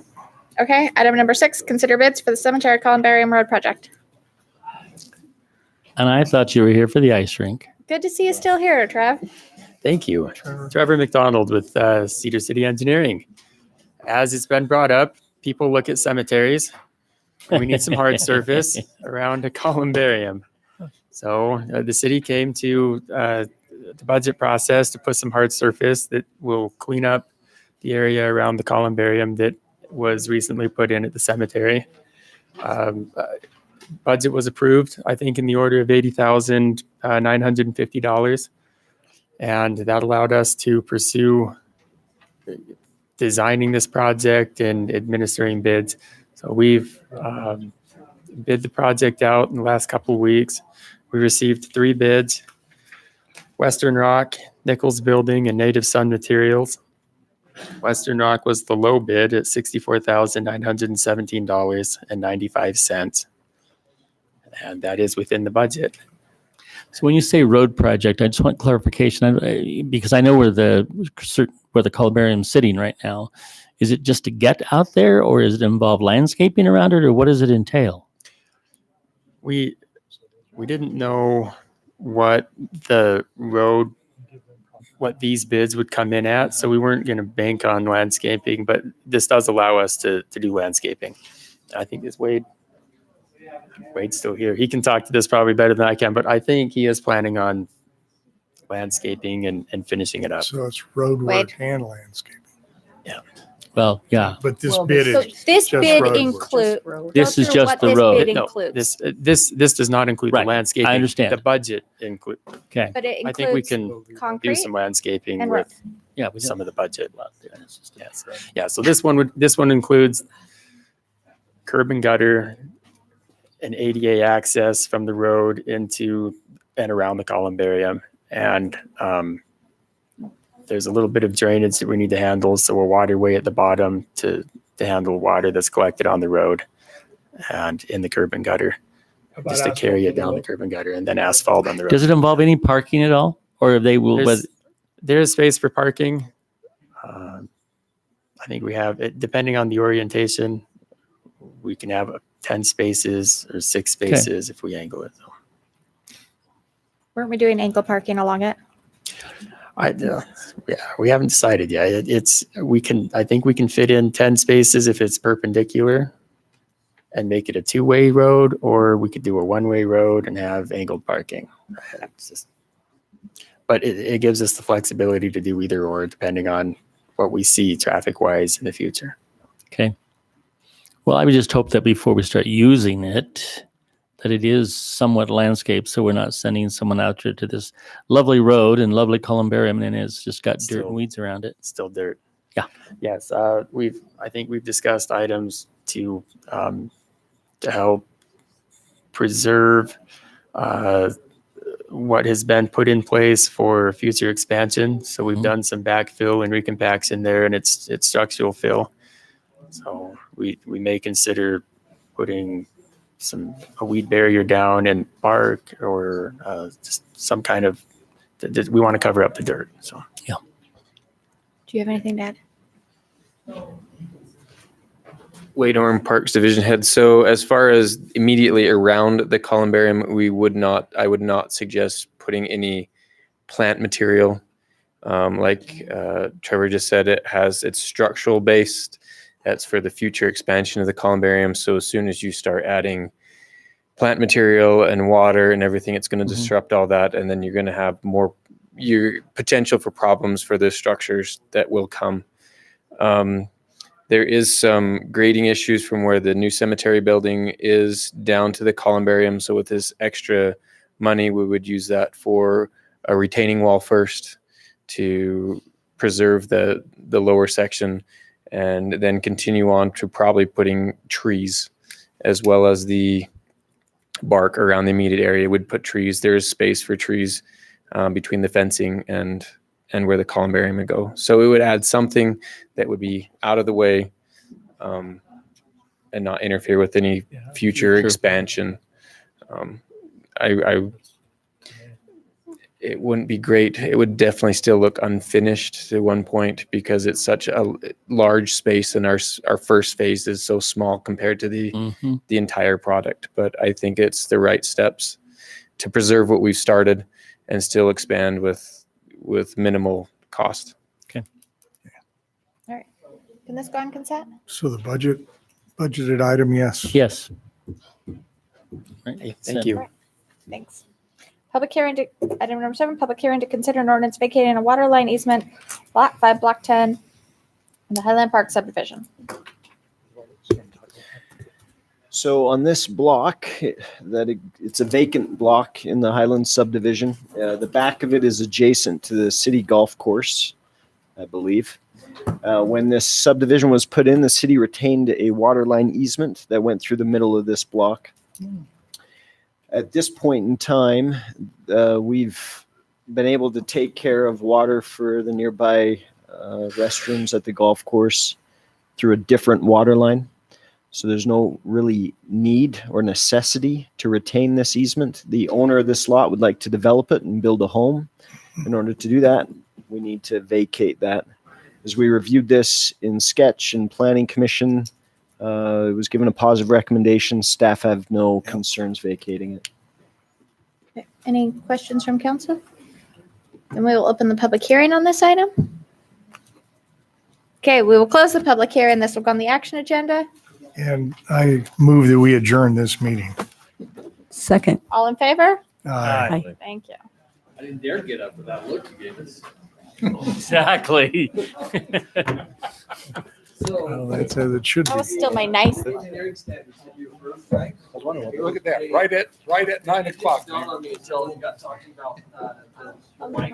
Well, that'll be a good meeting tomorrow morning. With Mark, that'll be a good meeting. Question to ask you.